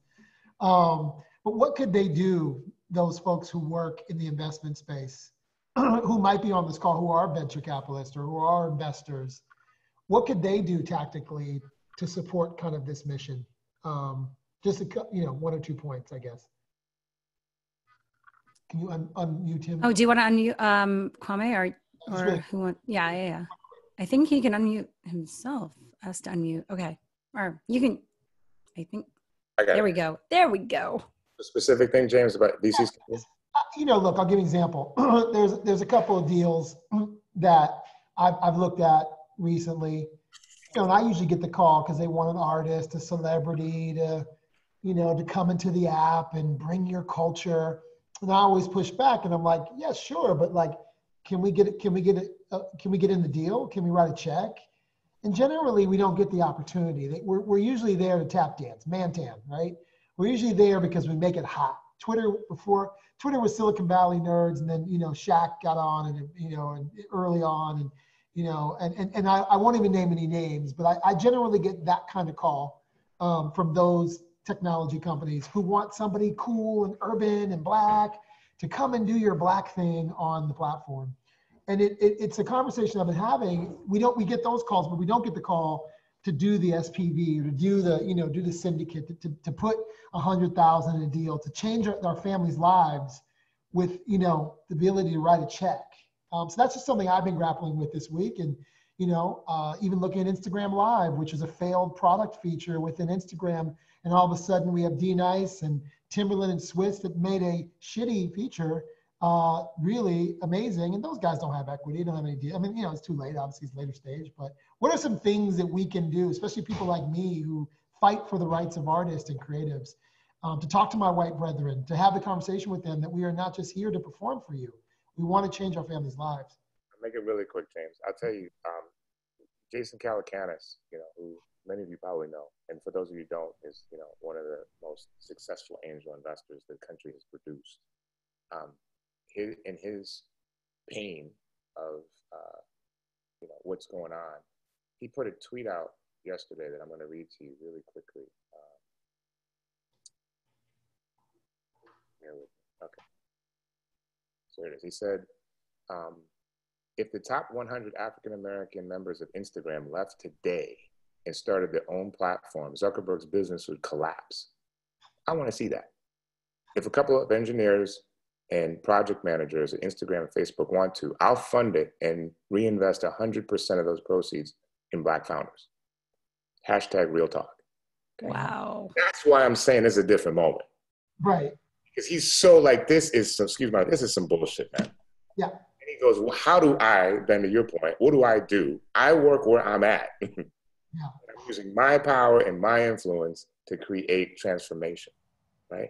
Now, there's one more step that's important, James, to your point, which is about funding the funders, okay? Because what he's saying is, let me invest in a new company, Black founder, which is what I do.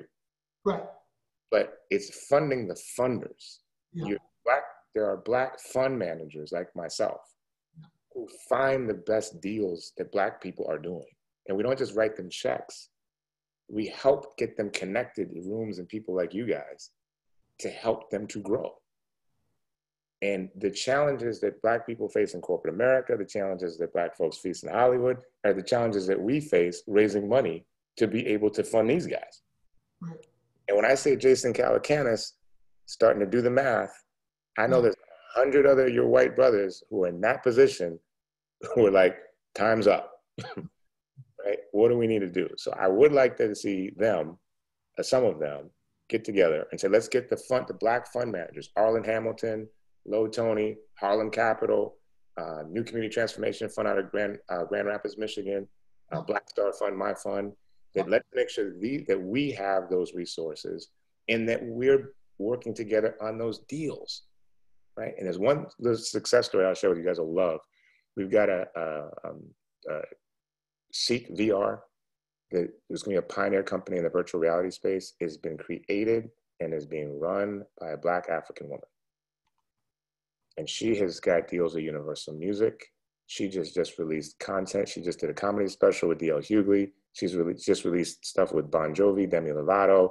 She has got Kendrick Lamar, all these people. Imagine having a Netflix for virtual reality that has been created by literally a Black African rocket scientist. I have invested in that company. There are other Black funds that have invested in that company. Her name is Mary Spio, S-P-I-O. The company is called Seek, C-E-E-K. And we are literally about to do a $20 million Series A raise. And we should get Black funds, James, in on that deal. Yep. That's going to be a game changer. So when I see the Calacanis's of the world saying those things, looking for those types of opportunities, that is very, very good sign.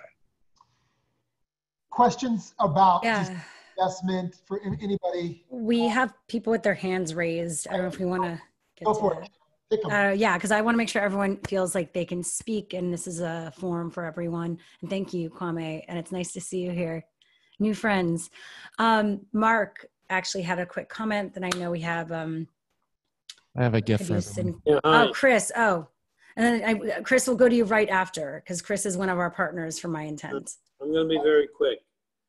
First of all, I really appreciate, as I guess you classify me as a privileged white guy, Jewish Canadian. So we have a socialist bend up here. But I really appreciate having the opportunity to listen to this. It's 11:30 at night up in Canada, and it's just great. I watched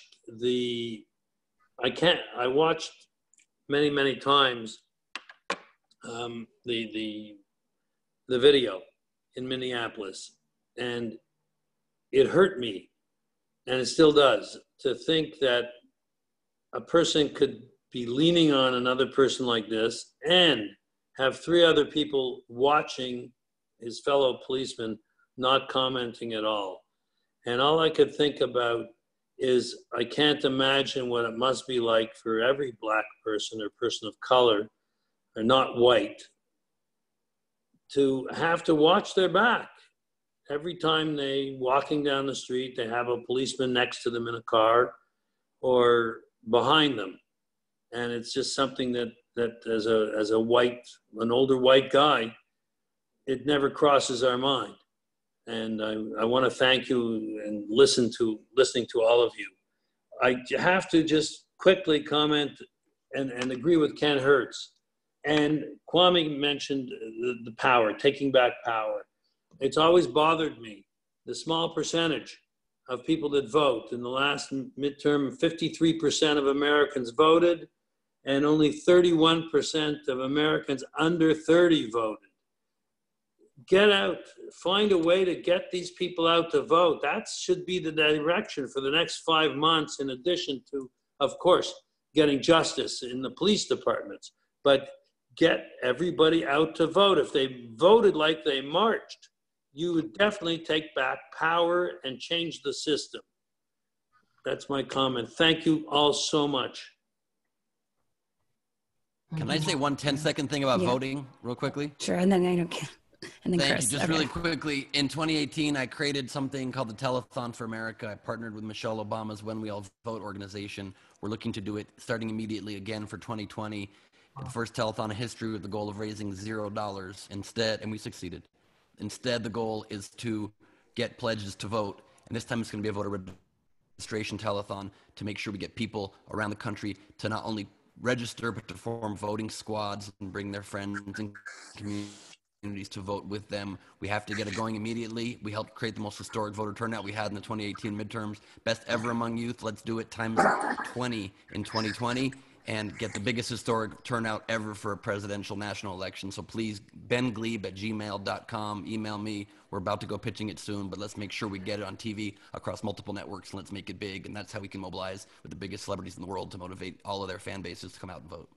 Thank you, Ben. Chris, and then Chris Pan, who, by the way, is a partner for MyIntent, who was nice enough to share this in the message today as well.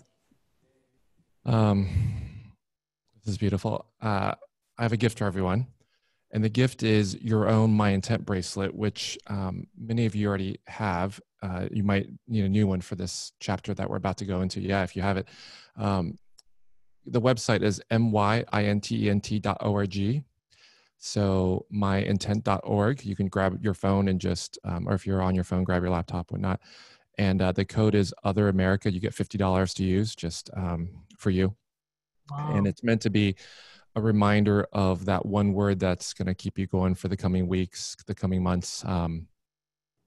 My personal belief is that true long-term change comes from within. You know, we need policies and we need, you know, everything that everyone talked about, but I think fundamentally what we need is for people to change their hearts. And when we do that, actually, you know, if we get below racism, we find fear. And if we can release the fear, then we actually have a harmonious society. We're building, if you imagine Khan Academy had a baby with Masterclass and taught it Peloton style, that's what we're building, launching in 2 weeks. I committed $1 million of my own money to build this because I learned some science and geography that was kind of helpful, but there was so much that I did not learn in school that I needed. And I've had failed relationships. I've had, you know, suicidal thoughts. I've had so many moments, and some of you were actually my trainers in this room, like Quddus and, you know, my best, or my meditation teacher Lights in here. And, you know, for me, this is what I believe that we need. So stay tuned for that. You know, it's chris@myintent.org if you guys want to drop me a line or be involved. Actually, some of you in this room are teaching for us, which is amazing. But that's what we're doing. And that's pretty much it. Thank you. The code is Other America. You get $50 off. Please, it's just for you. And that's it. Thank you. Thank you. Thank you, Chris, for being so giving. Thank you. And yeah. You have the best mic set up in the whole. Yeah, he definitely does. His mind light keeps going down and down. So we appreciate it. I know we are like, this is supposed to be only an hour, but we're going with the flow because we're holding space for what needs to be said and what we all need to share. And this is really special. So I know some other people before we go, and I know Light Watkins, who's actually my meditation teacher. Oh, thank you. I have someone who's lighting me last minute. My Light Watkins is going to close us with a meditation in a moment. I don't know if we have any other questions or comments or anything anyone else wants to share. I know we have some hands still, but I don't know if they were from before. Yeah. Oh, Tyler Dean. Oh, Ken. I wanted to say something right quick. Okay. Real quick. We had spoke about the voting aspect, and I had sent you a video. I represent this artist. He's an amazing artist, and he shoots his own videos. His name is Yellow Pain, and he did a voting song called "My Vote Don't Count." And James has it, and I just think everybody should check that out because you're talking about using the power of hip hop to like get some of these kids out who think that their vote don't count and educate them. It's an incredible video, and anybody sees it. He's been on CNN, CNBC. He was on the radio. And when this coronavirus happened, everything kind of slowed down. But I don't want us to lose focus because we're going to gear that back up.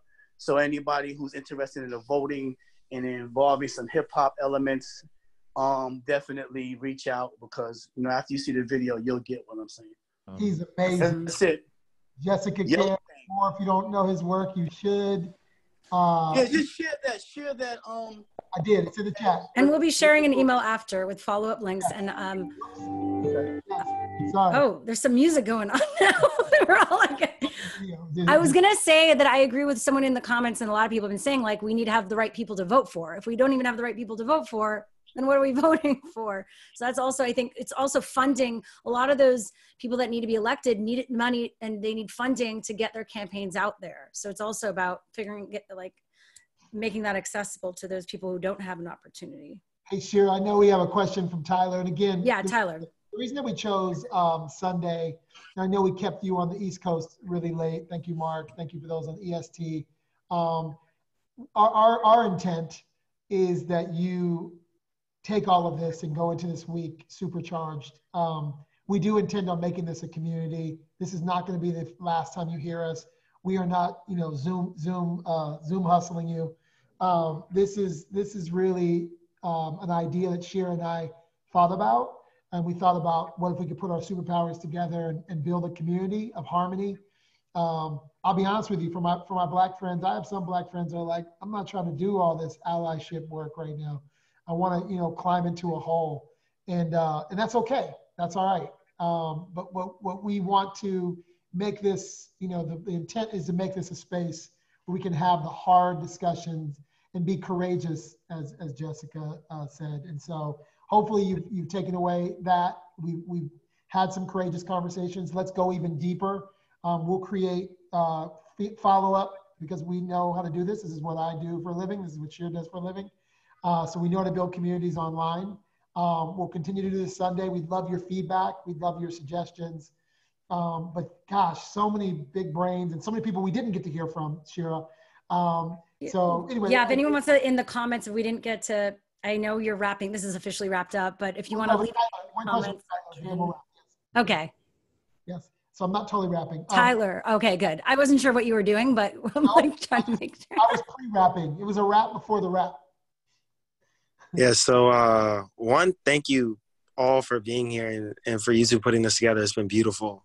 I couldn't think of a better way to finish up a Sunday. Also, excuse my appearance. I just literally jumped off a cliff. I'm in Ventura. Just went to some water and kind of a little scrunchy right now, but whatever. I'm a VC, and per Kwame's comments on getting capital into Black check holders' hands, that's a conversation that me and James have had in the past.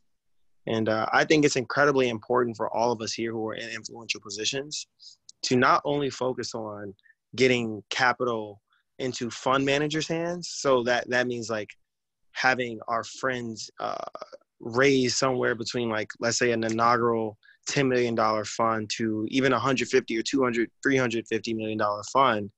I think it needs to be a double-edged sword, and this goes both in VC and outside of VC, in which we need to very quickly mobilize and insert every qualified person of color or female in every powerful position we can in the largest organizations on this planet. Because while we need people who own, it does take time for things to scale. And I'm personally not willing to wait for that path. So that means that we need people of color, or just let's just use the term minorities. We just need minorities in C-suite, LP, and GP positions within the next 2 to 5 years. And we need that to happen systematically and strategically. So we need to identify what are the best firms, both PE, VC, hedge fund, real estate, et cetera, and what are the top 500, what are the Fortune 500 companies, and like which of them have people in power who are minorities and which of them do not. And every single time one of those things opens up, every time one of those positions opens up, we need to be lobbying hard and using every ounce of our influence to make sure that our people get into those seats every single time until there is parity. And that can be like, fine, we only represent 15, 20% of the country if we're Black. Or if we're looking at females, 50%, right? Like that means that we need to be going fucking hard until that moment is there. When we have parity, then we can chill and we can focus more on like saying, okay, we control the capital and got the power anyway. So yeah, our people are talented. It's always been the case. Let's put them in better positions and we can expedite all of these processes at once. I just think that we have a lot of pride and a lot of wounds that we need to heal from being oppressed. And a lot of times we take that out in only being owners. And I think that we should be owners in investment vehicles and we should be owners when the time is right. But we also need to acknowledge as a group of people that sometimes you got to play the game and win the game to own the game.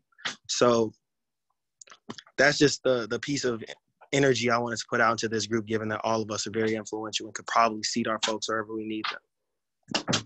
Really good.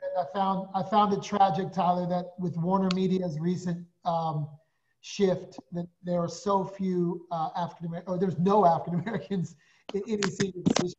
Wow. In the Warner Media, am I right, Jody Brockington? I see you nodding your head. And so, yeah, I think it's really important. And some of those terms you use, you might need to break down because the entire room are not filled up. For sure. So the way that the investing landscape is broken down is you have limited partners who are the people with the real money. So that's like endowments, the Zuckerberg family, the Rockefellers that y'all don't know, but like exist for real, oil money, just money. People who got money, people who print it, people who got it, people who done had it for centuries, or institutions who just have large balance sheets and they need to make it grow because they're not for some reason going to give that to their employees, right? Or spend that on R&D. And what they do with that money is they give that to investment managers who are called general partners. And these general partners run funds from anywhere in the hedge fund, which is like public equities, to private markets, which fall under private equity or real estate, which is anything from a real estate fund, which could also be public, but we're not going to get into that for this time, or a private equity fund across strategies, to VC, which is the earlier stage of venture capital. And really, the people who run the world are LPs because, one, they choose to move the money, and two, they take 80% of the profits, which like people are always obsessed with like what we do as VCs and like what hedge fund managers do, but like who's taking the vast majority of the money? It's the LPs. So like if we had more of our folks in those seats, which the jobs are actually not that competitive, if we're being real, like we start to control billions and trillions of dollars immediately, right? Like I got a lot of homies. Like I came from Point 72, which is like, if you all have ever seen the show Billions, or like we're watching the news in like the early 2000s, Steve Cohen is like a hedge fund tycoon. And like we were controlling like $20 billion of his money, and my group controlled about $1 billion of it. But like that gave me a seat at the table. And like on top of that, like I worked with like AVC with Joe Lonsdale and Peter Thiel's people, Anthony Saleh, who I'm sure is a lot of friends with y'all, and Jeffrey Katzenberg, and now I work with the old CEO of Oracle, or president of Oracle. And like, because I've been taking this route versus saying like, yo, I'm talented and I could start my own shit, where I probably would have only been able to raise like 10, 15 million bucks with me and some homies. I'm like, yo, at this point, I've been able to allocate within like 3 or 4 years, like $400 million of capital. And I think that my pride has been hit because like, I'm not a manager, I'm not a boss. But at the same time, Like if I want to call up Peter Thiel's chief of staff, it's easy to do.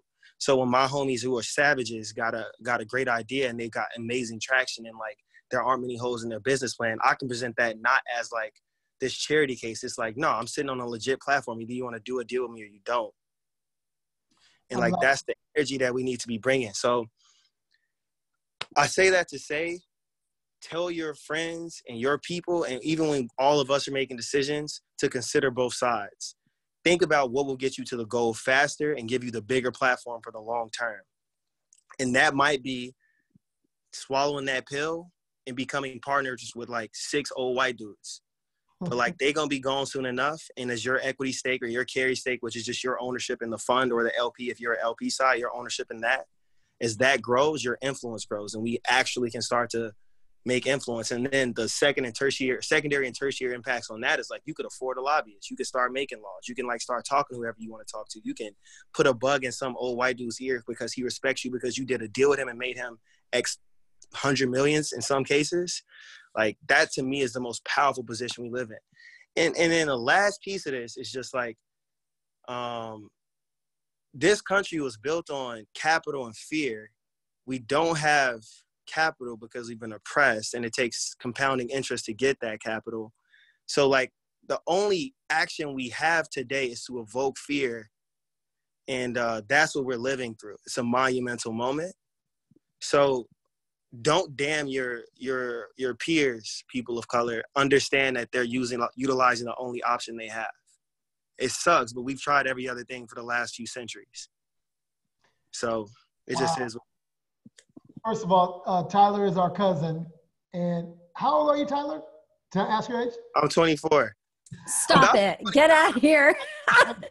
We're not worthy. We're not worthy. That is amazing.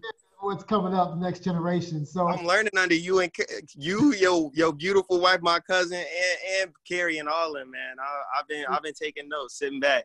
Yeah. So I'm super inspired by the next generation. And if that's not a great place to end this, then I don't know what is.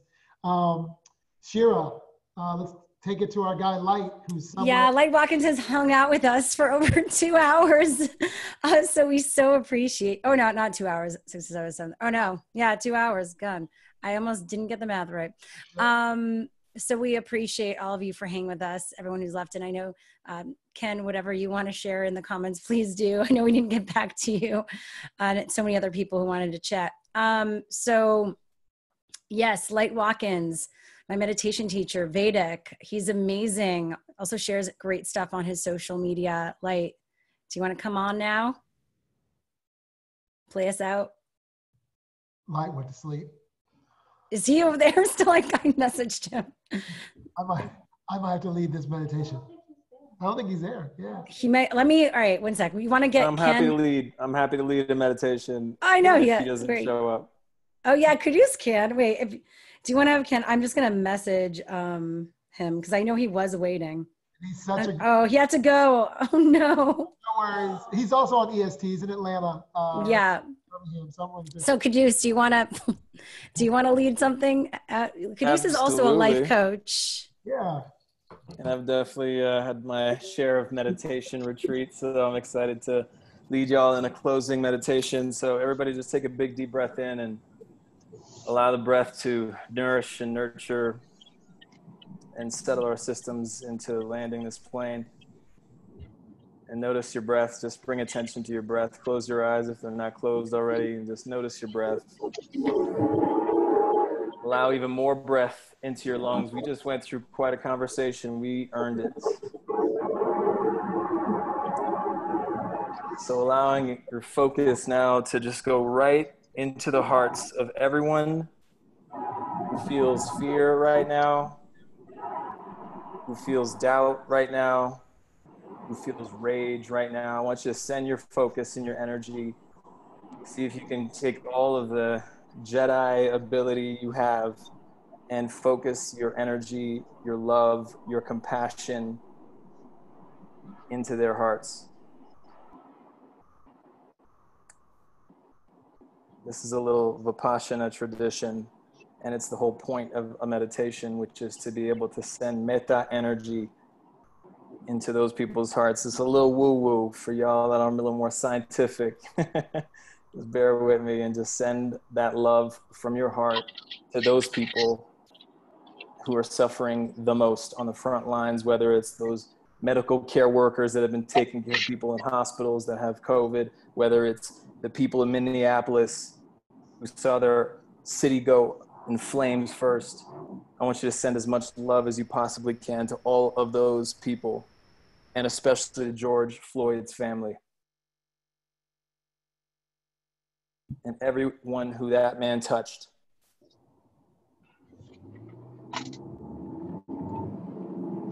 And now bring your hands together and rub them together. Imagine you're taking all the energy that you can and just raise your hands in the air. Take another big deep breath in as we have our hands raised in honor of Brother George Floyd and everyone else who has suffered in this struggle for equality in this country. We send love, so much love. I'm talking about radical love. Raise it up. Raise your hands up high. Feel the energy coming out of your hands and into the world at large. We are it now. No one's coming to save us. It's on us. Big deep breath in. Oh. James, thank you, brother. You're a gift. Wow. True orchestrator. Thank you, Quddus. That was perfect. Meant to happen. You were meant to lead that closing meditation. So appreciate it. And thanks to everyone for giving us so much of your time today and being part of this experiment and community. James, and thank you for your friendship, James, and creating a safe space for us to connect as well. Thank you. Thank you. Thank you to everybody. And big shout out to you, Shara. And Richard, thank you. Richard, all our host committee, Jessica. I'm trying to see who's left. I know there's some people out to Chris, Pan, and Amber J. Lawson, Goddess Process. We also hosted this on Peace Inside Live, which is a platform around meditation, mindfulness, and movement that me and my friend Jordana started in quarantine. We do live Zoom sessions daily. It's donation-based, so it's open and accessible to everyone. And that's really important for all of us in this space as we continue to bring these tools to everyone during this time. Shout out to my ATL family. I see y'all. Keep the fight, the home of the civil rights movement. We need you more than ever. And yeah, I guess we'll be in touch about the future ones of these. And so we just so appreciate you for joining us tonight. And we are here for you, and we'll figure out more ways to connect to figure out action steps and next steps around all of this. Anything else, James?